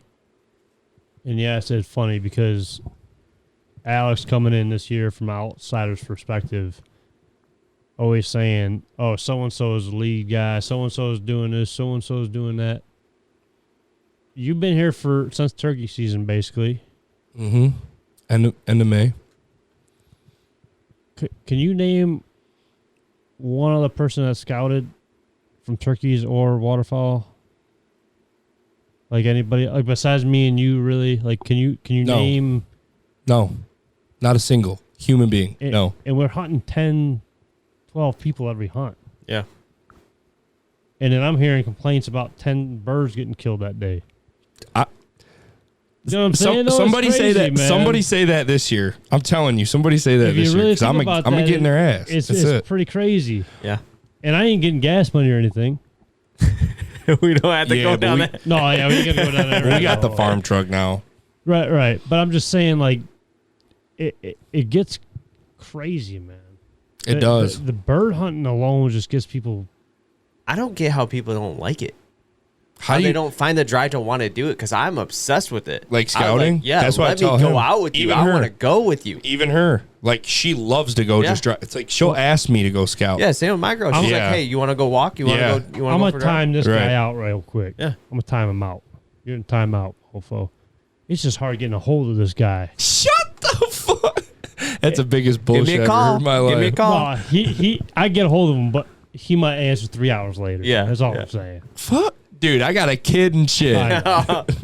No, it's the scouting aspect of it all and getting good people behind you. And it might take time, man, because the people that you grew up hunting with,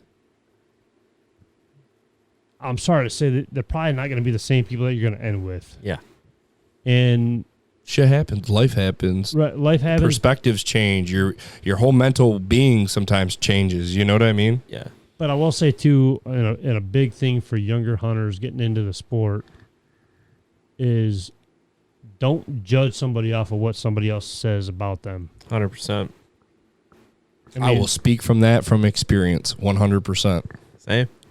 I mean, 100%. I'll just say there's been a lot of people even just this year that have said a lot about me. Yep. That just meeting me alone changed their perspective on stuff. Yeah. The waterfowl industry is such a cutthroat sport where everybody's going to say whatever they can to make that person that's succeeding go down, or whoever is with that person go down. And it's going to make people think a certain way. Make your own judgments on certain people. You know, if someone does you wrong a couple times or whatever, whatever it takes for you to like not trust them, then that's one thing. That's a different story. But make your own opinion about somebody. Yeah. That's all I got to say. 100%. I agree with that. I was just telling him the other day about something. Yeah. Yeah. Oh, yeah. We dealt with some shit. I've only been here for 4 months. 4 or 5 months with him, you know? Yeah. And we've already dealt with some shit. Yeah, no kidding. So, nah. You just do the right thing. Be a good person. Love it. And if you don't love it, don't do it. Yeah. You know what I mean? Yeah. If you're passionate about something, find someone who's just as passionate. Yeah. You know? Right. The hard part is, though, there's a bunch of fakes nowadays. Yeah.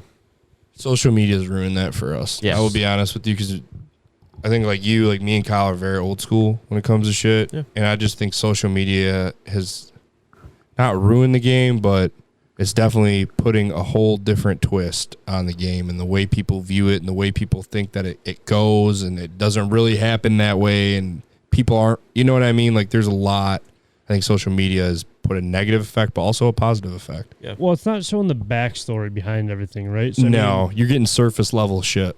like, how many times have we scouted this year already? Nobody's seen that. But when we go No. out there, people are going to talk crap still. Yeah. You know what I mean? Like, I was willing to spend my day off on mowing a field with a with a riding mower, but nobody's going to see that. No. You know what I'm saying? Like, it's just them kind of things, and like the giving back with Point Malay and Gibraltar Duck Hunters and the youth hunts and the shoots that you guys have, the dinners that you guys have. Nobody sees what we go through. Yep. Or what, the dinners or the meetings that we do. Nobody's putting the time in to do that kind of stuff. Just like today, I was out at the barn. Right. You know. Right. I was gonna say, you calling us out right now? No, I'm just Yeah, joking. you guys should have been there. Yeah, no. I mean, it's just them kind of things that like just nobody really realizes, but then they want to bitch all day long. Yeah.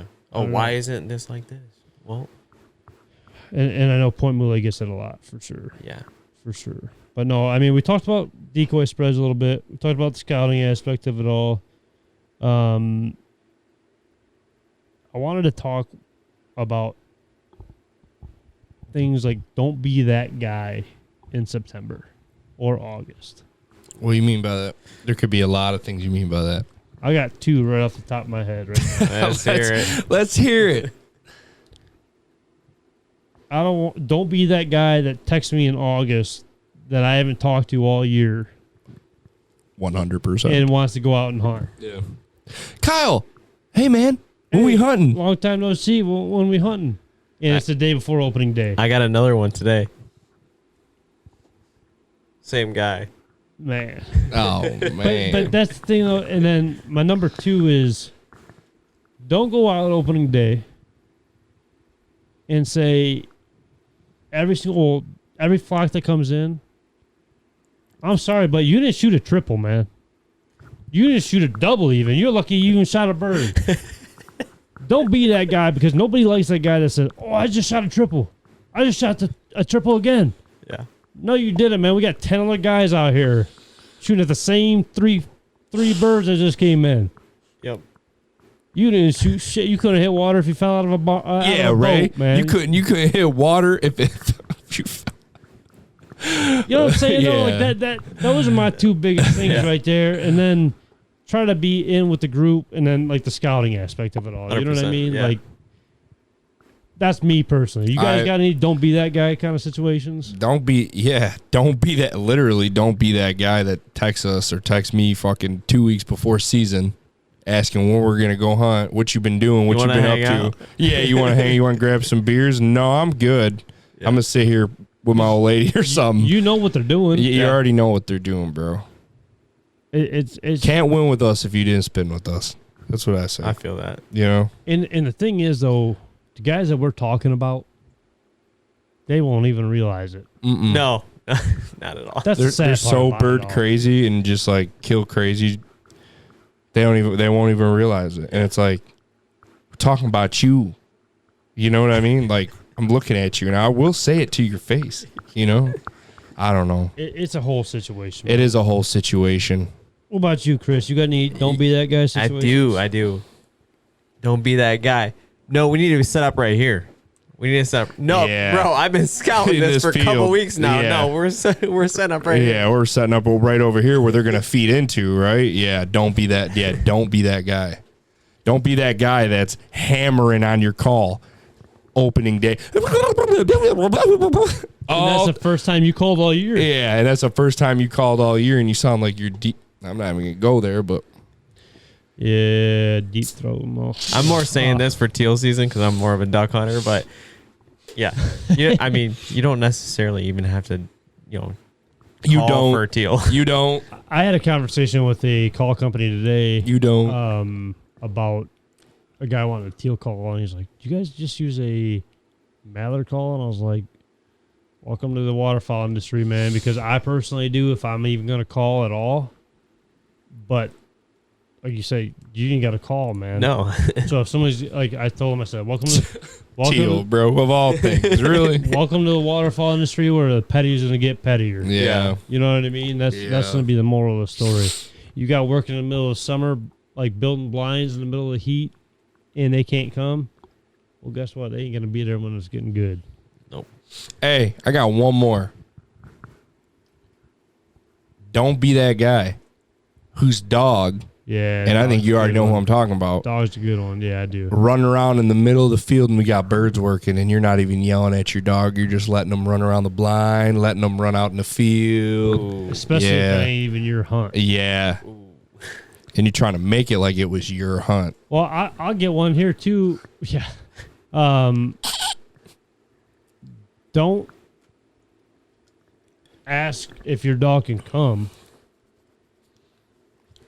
What you trying to say, homeboy? Like, But that's a different I'm situation. playing. But don't ask if your dog can come if it ain't your hunt unless it's asked to come. Yeah. Yeah.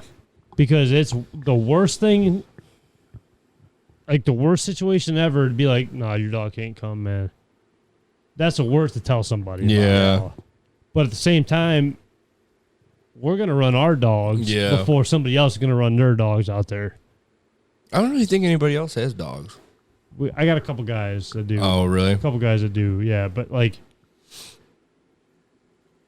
it's going to be ours first. Yeah, all day You know long. what I'm saying? Don't be. I don't sit be there. that I don't guy. sit there for 3 months in the summer every day after work. Like I said, missing time with my kid, missing time with my family to go train my dog to make sure she's Missing time with me. yeah. No, I'm just- Miss time with my boy here, you know, to go have my dog screw off in the field. You know what I'm saying? No, we're good on all that.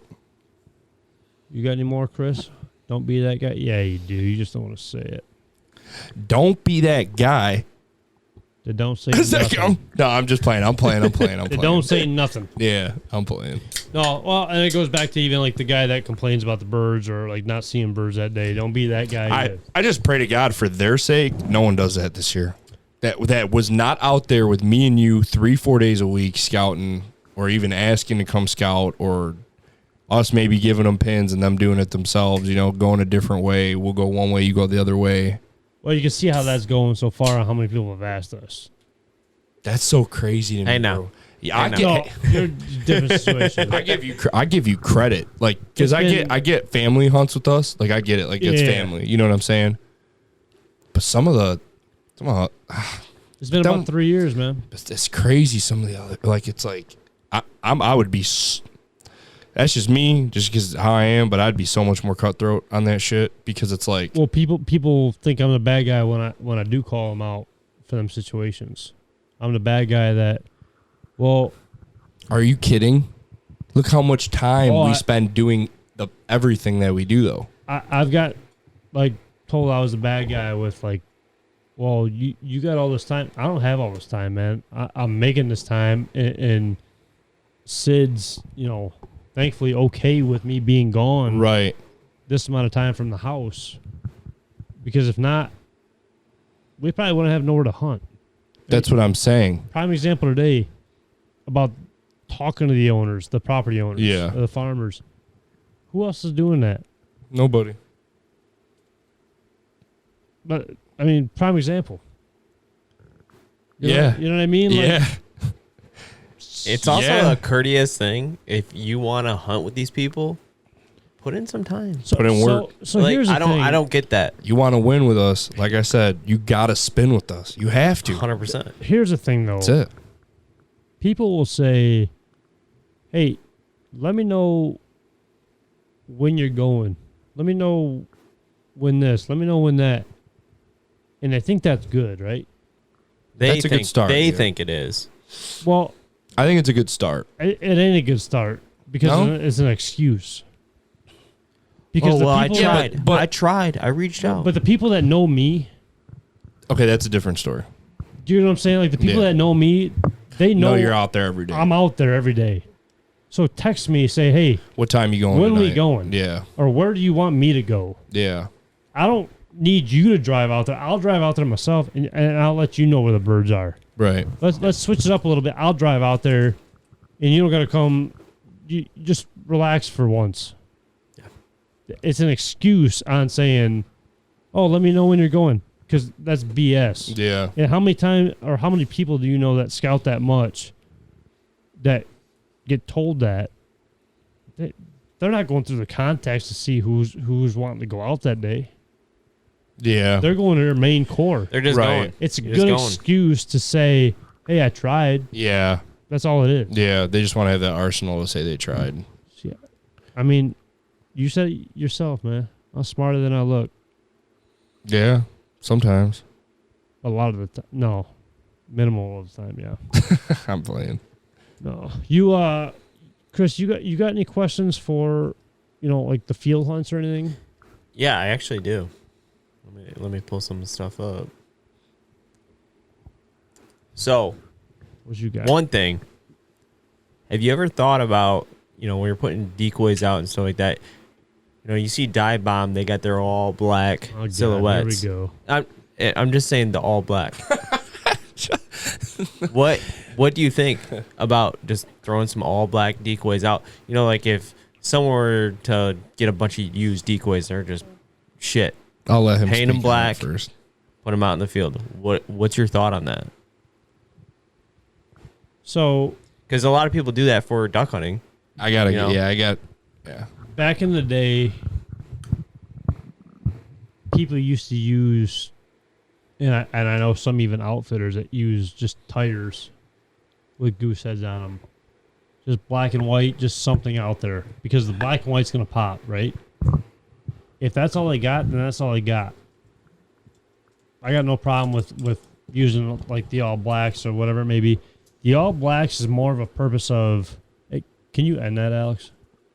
Can you just grab me that, please? The all black is more of, thank you, vision. Yeah. I could see that spread for however long compared to just the regular goose decoy, right? Draws attention. But I got no problem. I mean, back in the day, they used to use milk jugs for duck hunting. So if that's what it is, then that's what it is. I got no problem with any of that. My whole thing is like, Dive Bomb came out with the whole, black series or whatever. I use black and I don't know how well that would work if it was like a full body, a black full body. I use black full bodies. Yeah. Do they work well? Yeah. Yeah. Jeez, oh, peace, man.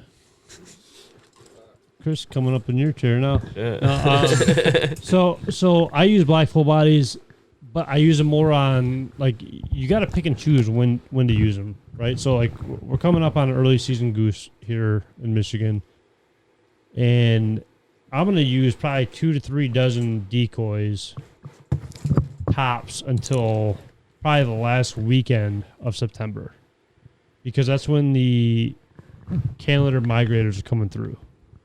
That's when I'm going to throw maybe one of my snow goose decoys out there or something different, or the black decoy, the black full bodies out there, because the migrators are going to come through sky high, cloud high, and I want them to see it. The visual aspect of it all.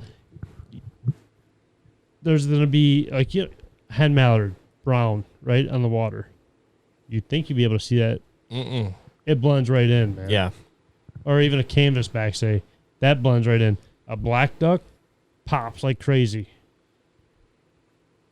That's going to be the biggest thing. Like, it depends on where you're going to be hunting at. Are you running traffic, or are you running like a feed? Yeah. Or are you running the X? I mean, feed X, same thing. Attention. So I got a kind of decent perspective from the West Tennessee boys, the Powers boys. They don't even run hens anymore in all their packs. I mean, granted, I think no point. I think they get their decoys for free from Higdon. They pretty much own it. But yeah, they have all drakes paired with black ducks. Everything they have. It's actually a pack that Higdon sells now. Really? Yeah, I think you can look it up. Check that out. The hen decoy is the most it's unrealistic. Dumbest, dumbest decoy out there. Not to cut you off. That worked me up though. Yeah. Because throw a hen decoy out in the cornfield. You gonna see that hen? No. No. You gonna see a black duck and a drake? Yes. Yes. Sorry for cutting you off. No, you're good. Well, It just worked me up. Also man. with the white too. You know, you got some No, white with it. no. No, just the dark. The dark, man. Dark. The dark. Even Nobody on the water, know- you think? I'm telling you. Nobody, dark. I don't, from Really? everything I've read and everything I've tried, because I used to do that all the freaking time. Like, I wanted to know everything about a duck. So I used to, like, always look up, like, what kind of vision do they see and how do they see? No one really knows, I don't think. Let me put it this way. Unless you have any further information than I do, but there's no real pinpoint on how they see, if they see an ultraviolet, if they see a blah, blah, blah. And it's like, But everyone's seeing more success with the black duck paired with the drake. 100%. Yeah. Or coots. Yeah. Throw some Oh, coots yeah. out there. That's Put it- my big thing. Put it this way, though. Confidence. If you're out in a drone flying over a piece of water, right? You're going to see that aqua greenish color. That sun hits it. You're going to see that flash on that water, right? Yeah. What color does that flash resemble? The darker color. No, white. Because Well- it's the sun. Okay. Yeah. Oh, you're talking Yeah, I about guess- like the I guess reflection off that, the yeah. water. I got you. I get. Yeah. You throw a black decoy out in the water. What's going to resemble that? Nothing. Yeah. Besides birds out there. Yeah. Because That makes a lot of sense. no matter what duck it is or goose it is, there's going to be a dark side on them because of the sun angles, right? Yeah. So them birds aren't going to realize like what's going on. They're going to see the dark bodied birds down below. You think they're up there like counting like, oh yeah, that's a widgeon, that's no, they don't care. They just see a the body bodies, of birds, coot decoys. You go out to one of these marshes out there, you throw 3 dozen coot decoys out there, you throw 6 mallards. I guarantee you're going to be Oh, walking out yeah. with a full strap. That's my bread Try and butter. that. Of No, ducks. that's my bread and do you- butter. Do you do it? Oh, that's my bread and butter. Really? Yeah, 100%. I got. Dude, do you see how big the coot thing is getting now? Oh, every 100%. company's starting to make their own now. I got people asking me, where did you get those coot decoys? I'm like, Yeah. this is buy them online, bro. Yeah, just type up coot decoys. No one's using them out here though. You know No, what everyone thinks they're Everyone's like, why stupid. are you using those? I'm like, because they work. Do you ever see a ginormous coot feed or a coot loaf on the water? There's always at least 20, 30, 40 puddle ducks mixed in there or divers. Yes. They feel safe. It's a confidence decoy. Everybody 100%. knows that shit. late season, I'll give you a next hint. That's going to be the next big thing besides coots is swans. Ooh, yes. You throw 2 Yes. swans. You don't Yeah, they throw, feel- You don't they- throw yeah. one. You throw 2 because they're a breeding pair, right? Yeah. You throw 2 swans with the coots. Good night. The decoy man, baby. Tell me I'm wrong, though. I gotta Tell tell me you, I'm wrong. Hey, Mr. Decoy. Tell me I'm wrong. after this, I gotta tell you guys about something with the I swans. think you're I gonna don't open want up. to hear I got about a your good illegal idea with shit, it. man. No. It's Please a fucking good idea. do. Yeah. But no, tell me I'm wrong though with the swans and the coots. Oh, 100%. I mean, You're not wrong. Yeah. I'm gonna be honest with you, my brother. Yeah. There'd be times where I used to go out to Point Moulet. Times where I used to go out here on the water, on the river. And I'm not even gonna with you. I used to throw 1 decoy and 2 No. decoys. I swear to God. But I swear to God, every time I did it, the 5-6 times I've done it in my life, it worked every time. Really? hey, One time I was out here at one of the islands. Yeah. I threw 1 Drake mallard. Left with my limit in 20 minutes. Really? Swear to God. let me ask you this though. See, 1 out Drake here- mallard. Out Put here, it I far don't away go from where I was no hunting. more than a dozen. Really. Yeah. Honestly. That was it. a dozen to 18. Yeah, I was messing around because I didn't think I was going to see anything that day. And it ended up being a really freaking good day where I got flights, where I got tons of flights coming through. And I didn't expect to have that because it was kind of like a warm day. But I threw 1 out there just messing around because I used to go out like every day just to learn. Yeah. And when I threw 1, and then it just like out of nowhere, you would see them all coming right to that decoy. Like they felt Really? safe. They felt like it was realistic. I think so, yeah. And then I started doing it more and more and more, and it was very successful. Why do you think it was so Realistic. successful? That's realistic. That's the key. Yeah. You have to be realistic. You have to be different. These people that throw, man, don't even get me Hold started on time out, spinners time out, on the time out, water. Time out, time out. Oh my God. Depends where you're at, Hold obviously. on. but Yes. Time out. What does your duck decoy spread look like? Out here? And be real. What are you You're bringing every day? 8 out of 10 times what you're doing. Okay. Let's just say out here. 3 Drake decoys, 6 coots. I throw out a couple like pintail drakes, like 2 pintail drakes. add some color, Yeah, that I like that. and then a couple widgeons. So That's it. That's no it. spinners or nothing. I'll do spinners first 2 weeks. That's it. yeah. Okay, I'll say this. I bring them out late season too. If I'm going after like a mixed bag, like if I want to maybe pull some divers into, I'll throw, yeah. But then you got no one to pull them, you know what I'm saying? Yeah. I'll say this. Your average guy around this area in every water hole in the Midwest or Mideast, Midwest, whatever it is, you're running 1 to 3 dozen decoys with 2 spinners. All day long, the 2 spinners thing is accurate. I'd even say 3 to 6 dozen decoys around here. Easy 3 to 6 dozen. Okay, so my next question is, when you're out scouting for ducks on the water on public land in Michigan here, where do you see that at? Where do you see 3 to 6 dozen mallards hanging out at? I don't think you do. Not unless you're in a managed zone. Not. That's my point right Yeah, there, man. exactly. That's my point. Like so I'm why trying are you to running think. that on I'm the water? trying to think of a situation that I've seen that and I go out there 3-4 times a day or 3-4 times a week. Yeah. You know, like I'm out there a lot. That used to be me. Where do you see one Drake mallard at? How many times have you seen just one Drake mallard? How many times you just seen a So pair? many times. How many times you just seen a pair or 2 pair That's what I'm saying. following each other? The realism 6 is where coots. it's at. Yeah. 6 coots. 6 coots and a pair. Yeah. That's what I'm saying. Really? No mojos. No, not at all. There's no need for it, honestly. Now, I think it does it attracts a little bit for teal, you know, early season. Teal, yeah, but that's but- one thing, though. Hear me out. Yeah. I think what would work really well with that mix is if you took a floating spinning wing, you know, the floating ones, Yeah. and you put it on a timer and just let it flutter and let it flutter. So it makes it look like there's one in there that's bathing. You know what I mean? Yeah. I think that would be really Yeah. good too. Even the flock of flicker tails. Yeah. I've seen a lot more guys using those now because it's realistic. It looks like it's a not too many of them, maybe 1 or 2, but it looks like they're feeding. I have one of those splashers. Yeah. I love that. Yeah, I got all that, and I just the pulsators. I'm gonna be honest with you though, my I like 'em. agitators. Yes. I like them too, but I did not like them the past 2 years. Oh, here? I want everywhere I was at. Really? I swear to God, I think they hurt me more than they helped me. 100%. Let me ask you guys this. I always throw out one no matter what. One, Yeah. I got like. Maybe I was overdoing it because I tried to throw. I have 6 of them, so I would try to throw like one in each little family group I was doing. You know what I mean? Yeah. Yeah. Let me ask you this, though. You guys are hunting the river. Why do you need an agitator? The water's moving. No, not last year. I was hunting. I wasn't hunting. Oh, you guys are over there. I was. But do you know what I'm saying, though? Like, Yeah. you guys don't need all that No. crazy Well, stuff. no, man. not in the river. No. Of course. But people do it. You can't tell me they don't. I know they do it. Like, you don't need that stuff, though, man. Like, so you throw the six. Say you throw 2 dozen coot decoys out there, right? You know what I'm doing? What? I'm buying 2 dozen coots. I'm buying them flock of flickers that float, Yeah. and that's it. That's really all you need. If you Coots, think man. about it. Coots. Yeah. You're getting divers and puddlers that are dumping into that thing. Coot. Mr. Decoy, outlet store coming soon to Gibraltar, Michigan. Absolutely Mr. not. Decoy. But that's what I'm saying, though, man. Like, people, like, don't really don't look at it. I know.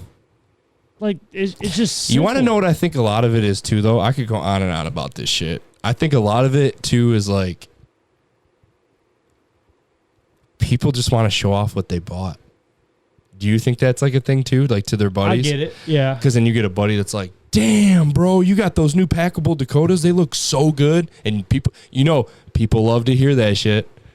Damn, you have this many Lucky Ducks? Damn, all right, okay. You know what I mean? Yeah, I do. A lot of people like buying that shit. You know what I mean? They just like the way it looks, or I do. Well, it's almost more of a lifestyle thing, I feel like. it's almost like a fishing lure, right, man? Like, Right. more fishing lures are going to catch more people than they do fish. Mm-hmm. And it's the same thing with the waterfowl market nowadays, and same with the deer market and the turkey market. Everybody thinks that you need the next quote unquote big and bad thing, and it's not that, man.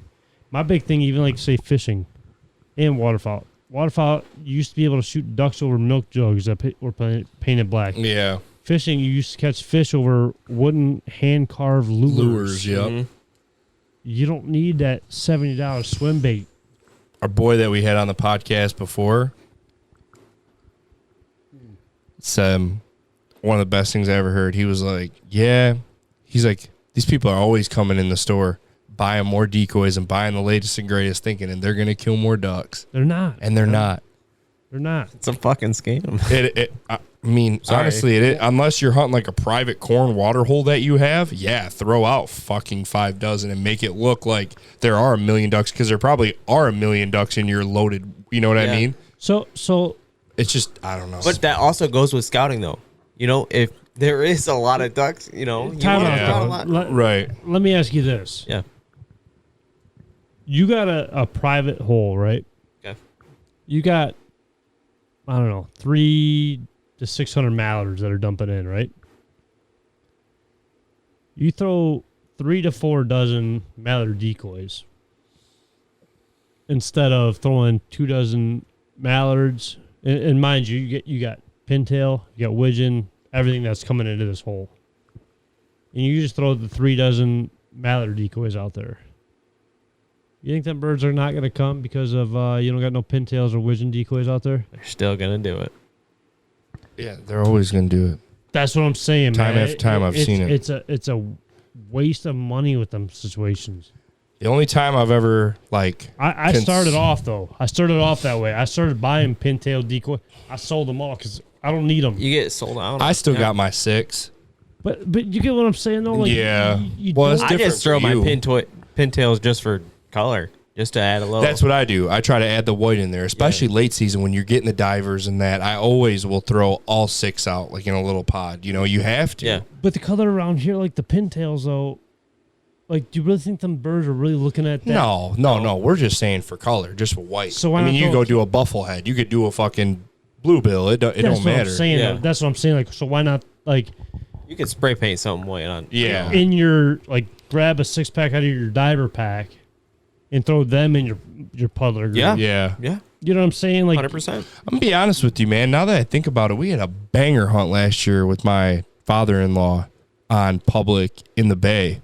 And all I threw out was like 3 dozen divers, and we killed mallards. yeah, it's a comfortability, though. It was, It's you know what I mean? comfortable. Yeah. I didn't expect to do that because Yeah. I had saw how loaded the divers were in this hole. And I was like, well, if we just throw 2 or 3 dozen, they're going to come. They're going to see it. They're stupid as hell. You know they're going to come. Man, we ended up getting a migration flight of mallards coming over, and they saw that white, Yep. swooped right around. And we killed dude, it was actually wild. Yeah, it was his first hunt ever. He loved it. Oh, it's awesome. I didn't expect it to go that way, but Yeah. it was a comfortability thing, like you said. Like they feel safe. You know what I Yeah. mean? It's realistic. Yeah, I'm I taking could my talk coots about everywhere. this all day. I'm taking my coots everywhere. This is I what- can stay here for another 6 hours and just. This is what I love talking about, though, man. Because Doesn't like, it remind you of sports though? Because it's like plays in football, in hockey. It's like I think that's you're why setting plays, man. me and you click like right off the rip, man. Like I know we met off of the pisser line, but when you reached back out though, Yeah. like I think that's why I clicked because I never thought of it that way, and then it clicked when you said that though. When I wanted to do the podcast about the hockey shit, Yeah, or the man. sports, Yeah, and because that's the way I look at it.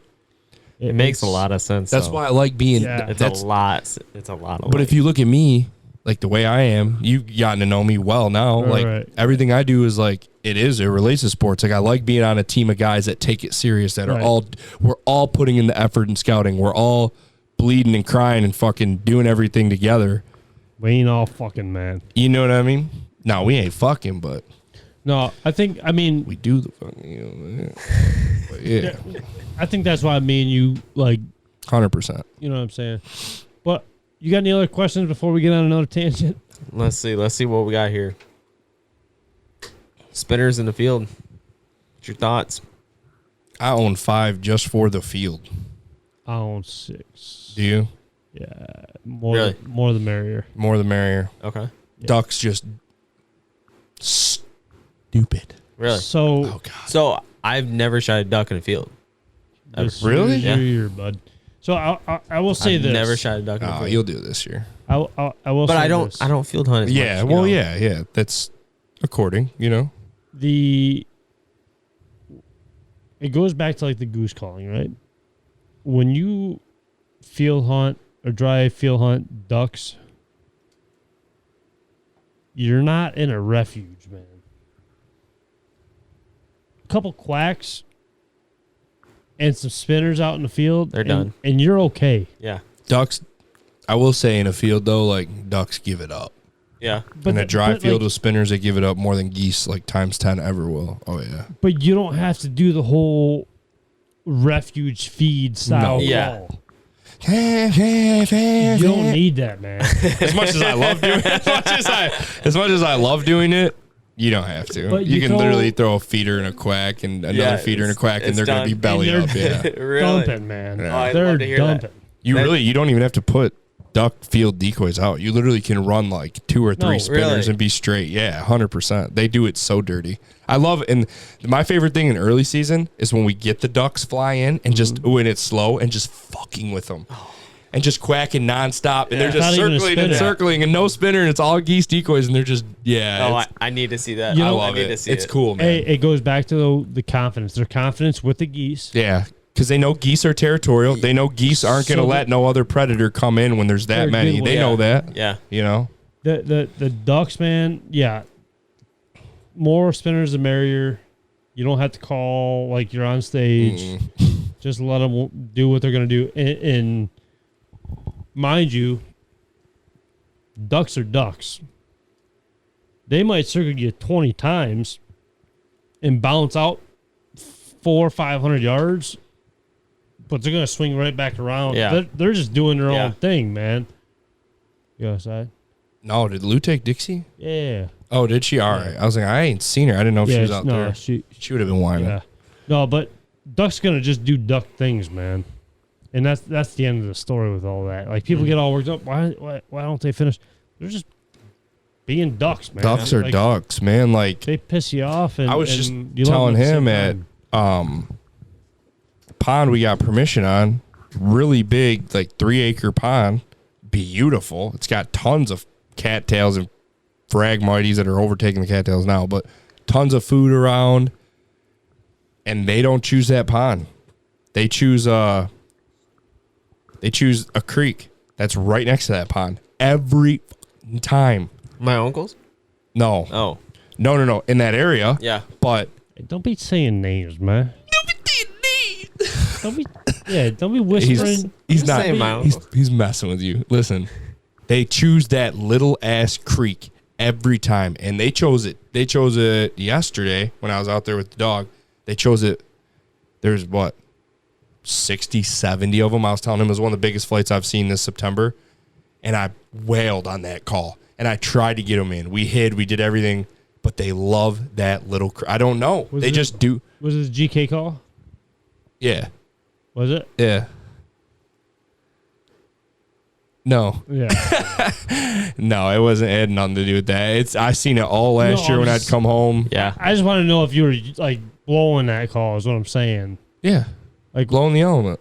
I love that call now. all right. I'm just making sure. I love that call. I mean, I blew all of them. I blew all of his calls. I didn't blow. God damn it. I knew he was waiting for some shit like that. I gave it to him. Teed it up. But yeah, no, they just, right, Kyle, like they just do duck things. Like ducks are just going to That's be what ducks. I'm saying, man. And same with geese. That's what I'm saying. Like you can't get mad at it. It just is what it is Yeah. at the end of the day. That's it. You know, we They're wild animals, man. there was a field last year that in September we hunted it a handful of times. There was a 20-pack of geese that would come up out of the pond and dump in probably, I don't know, 500 plus yards away. But they would just dump, they'd get up and dump right down. Yeah. And people would be like, oh, get on the call, flag, do them, flag. You ain't going to push them over here, No. man. They're Just gonna let them do do what what they they're do. going to do. Yeah. And then we'll get after that. We would shoot, and they'd just sit there. Yeah. Then they could just do what they're going to do, and that's it. and it's understanding that. Yeah. That's what I'm saying. That comes with experience. That comes with the scouting. That comes with the does. putting in the work. That comes with like me and you, like growing up on the water, because I grew up water hunting. Yeah. You know, I would field hunt here and there with my grandfather. I did quite a bit, but I did a lot more water hunting and just like being out there, like taking my boat out, even when I had a shit little boat, like just watching them, seeing where they want to go, waking up in the morning, like not, you know, pre-kid, before I had a kid and a major girlfriend, you know, like, I don't know. Like, it just comes with the experience. You got to want it. You got to want to know. You got to want to have a duck or goose brain. You know what I'm saying? 100%. You have to. Because if you don't, you're never going to understand how they think or why they're doing what they're doing. It was like, don't you want to be a better hunter? Right. It's Yeah. Don't you want to be able to, my thing is like, don't you want to be able to take that first time kid out and him be like, damn, and be motherfucker confident when you do that. Yeah. Yeah. And be like, hey, I got something good for tomorrow. And him be like, hey, he knows his stuff. I'm gonna apprentice up with him. Yeah. You know what I mean? Oh, like, or be able to show them the right way how to do things. Like, that's what gets me going. Like, I know Kyle likes that too. And we can add that to Gibraltar duck hunters. You know, we don't have a whole lot of people saying, Jamie hey, ain't never shot no duck in his life, man. Ain't that right, Kyle? Same with Bobby. Bobby.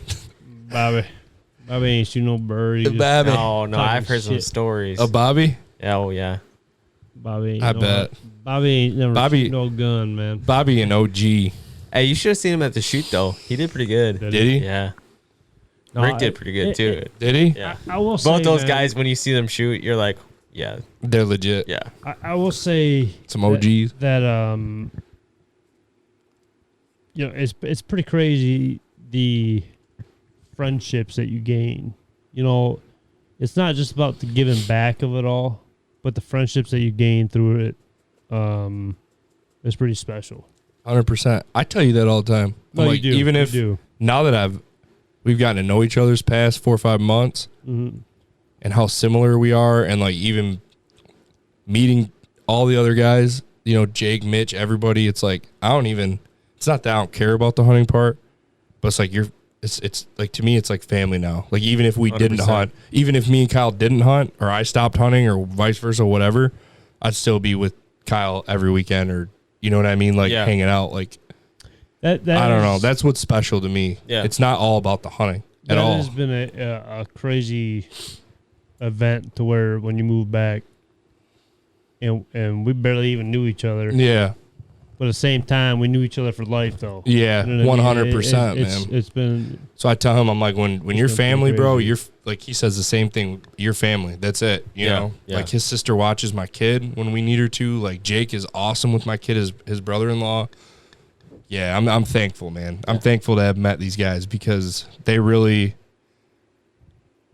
gave me a new perspective on this area and people from this area, because I've been screwed over so much and I've had so much negative that, man, well. these guys really changed it up for Yeah. me, you know, Oh, yeah. like big time. Definitely with Bob. Like, Bob's like my second dad now. Yeah, dude, It's crazy. Like, Bob's awesome too. Yeah, Bob calls me every week. yeah, You know, hey, how's it going? You yeah, know, you engaged yet? yeah. You know? engaged yet? Right? was just alone about what you heard before, even. Huh. You know The what I things mean? that, Like, yeah, it's just the things that were put in my head before too, like about this group and about Kyle in general. Yeah. Man, not a. I'm a Don't swear. be that guy. I'm a swear. Not a fucking lick was true. Well, Not a and lick was true. Kyle and I were talking about that the other day. It was pure jealousy coming Yeah. from the mouths of these other. Yeah. I don't even want to. Bloodthirsty These other rats, punk, man. yeah, No, bro, these punks, bro. It was just none of it. Like, just it was jealousy. Yeah. At the end of the day, I meet this guy, man. We couldn't be more similar. Like, I feel it. even, yeah, it's crazy, man. It and it goes back to what he said earlier. Judge for yourself. Don't judge what other people have told you or what they say. Yeah. Because at the end of the day, 90% of it, I guarantee you, is jealousy, and somebody's got Just bullshit. what you want. Yeah. You know what I mean? Yeah. It's a big thing, man. Especially in this waterfowl industry. I mean, there's, like I said, the cutthroatness of it all. Ain't it crazy though? We're all out here killing birds. We should It's not stick like together, giant honestly. deer. It's not That's- like right. It's not like giant deer. It's not like giant elk. We're out here killing ducks. You go. I talk to people at work, and I'm like, yeah, I'm part of this like group. Blah blah. We do a podcast, and we're actually pretty big for our area. And they're like, what do you guys do? I'm like, oh, we duck and goose hunt. They're like, I don't even know a single thing about that. So you could be a championship world caller. They ain't gonna give a shit. Nope. You're calling for ducks and geese, something that's so like not insignificant, but like it's not like you're selling $1 million jewelry to little baby. You know what I mean? Like, I don't know. It's all crazy, man. It ain't it. It's wild, and it's wild how crazy. cutthroat it is. Like people kill each other over this shit. Some of them shooting at each other, and yeah, we heard that story. and that's the hard part with finding that group. Yeah. You know what I mean? Mm-hmm. And I told you about it before we even got out of the truck. I think right when we pulled up today, like, you know, you can't judge off of what you think. You got to judge off of what you know. Yeah. 100%. And That's something I got to work on for sure too, because you gotta be thankful for what you got in front of you, and realize and understand that there's going to be ups and downs with that person or those people, or just a hunting group alone. You might lose a guy or two every year, but it's to better yourself off, because you don't want you don't want the cancer in your life anymore. Yep. same thing with the team, bro. You can't have that cancer on the team. Right. That, we're gonna Right. fucking lose this game. We're down. It's like That's no, we're cancer, not. man.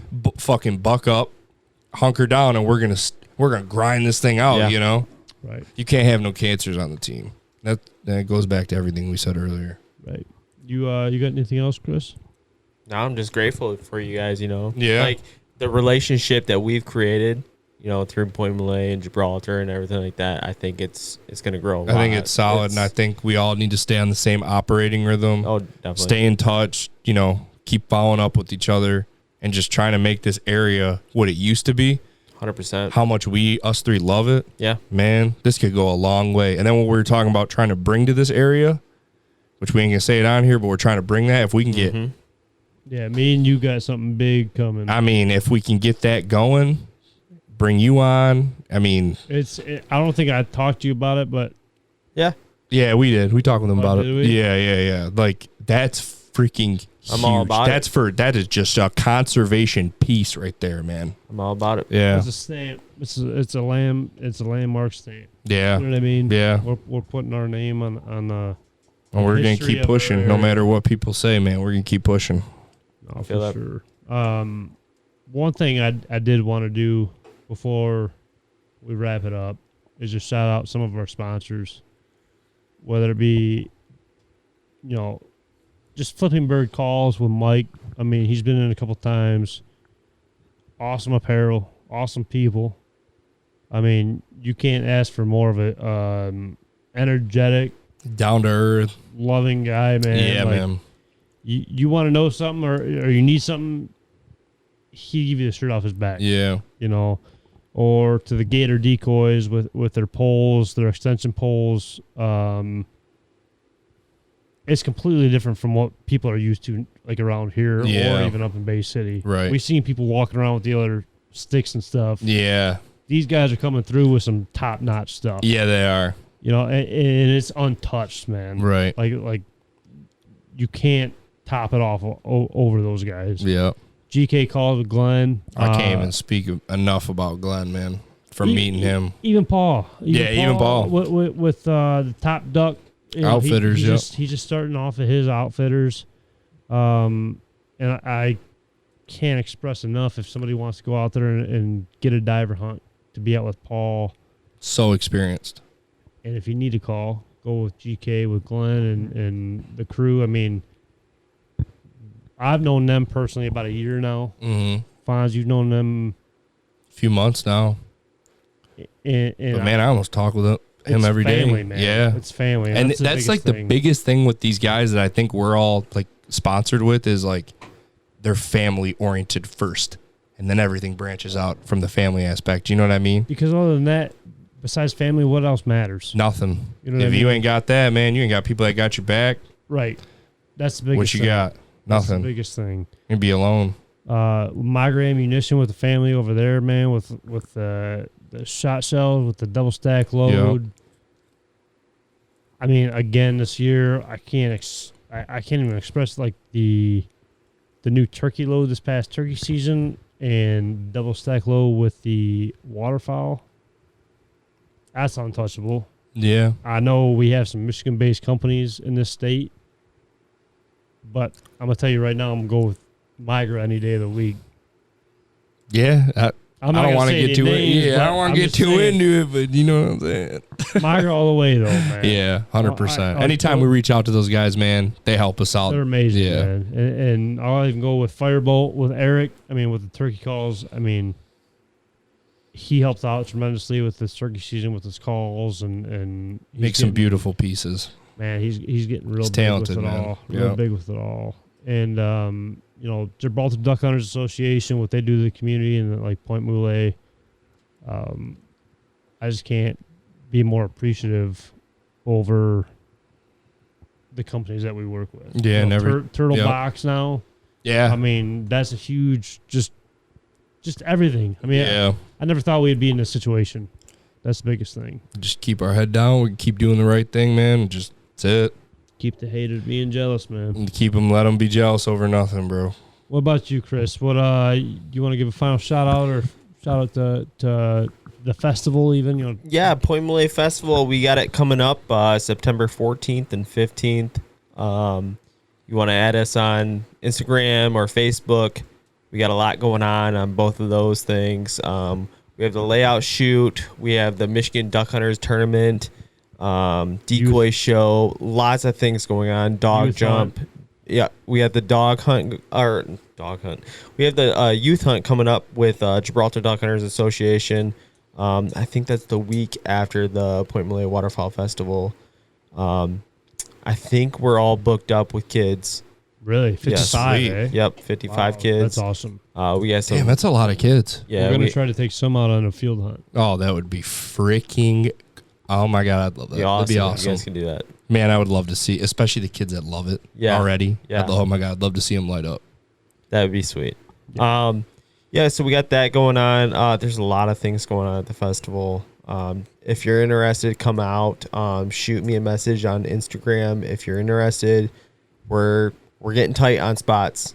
We're Which getting is really, good, yeah, man. yeah. This We're is getting good. really tight on spots. We got some really good people coming out this year. GK calls, Firebolt. You know, obviously mean, you guys. Just everybody there. I Yeah. mean, I can't appreciate and express how much I appreciate everybody coming out to it. Like the vendors, the people. I mean, just alone.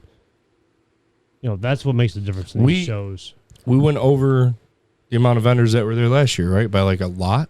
Yeah, we're like 10 or 15 More more than that, than isn't last it? year Dude, at this time. That, you know, But look how late we started. yeah. What Like more, that's awesome. more than that though, isn't it? Because the trading post. Yeah, the trading post is more it's over like by 15 to 20 people So- already that we're, you know, right now we're booked more than we were last year. And So- last year was our 75th year. So total, we're over right around 30, 35 people then. Yeah. With it being the trading post and the actual. Oh, I think we're more than that, yeah. Yeah, so I mean that alone, I mean, is just. I mean, I'm stoked for it. Man. Yeah, I'm yeah, stoked for it. yeah. I'm stoked because we're gonna be having the podcast there. We're gonna be interviewing people. So if you are there, obviously stop on by at the booth and check us out. But anything? No, I else, think Chris? that's it. If you want to be if you want to sponsor, it's completely a tax write off. You know, just get a hold of me if you're interested or sponsoring whatever. Get a hold of me on Instagram, Point Malay Waterfowl Festival. Well, Chris, I greatly appreciate you coming out and hearing me and Fonzie's rant for the last 2 hours or so now. Appreciate it. Love to have. I'm I all love about having local boys on, bro. I'm all about it. I mean, love it. my big thing is just being able to talk waterfowl, especially getting Yeah. into the season now Yeah. and the scouting aspect, the decoy aspect of it all. I mean, there's a lot of stuff and a lot of questions that people ask themselves and overthink for themselves. And, you know, my biggest tip to it all, whoever else is listening right now, is just don't overthink. Just do what you think's best and just run with it. That's it. So, anything else, Fonz? No, I'm good. Chris? Thanks for coming on, Chris. That's it. Yeah, Appreciate you guys. Chris. I appreciate everybody tuning in this week. Until next week, we'll see you guys.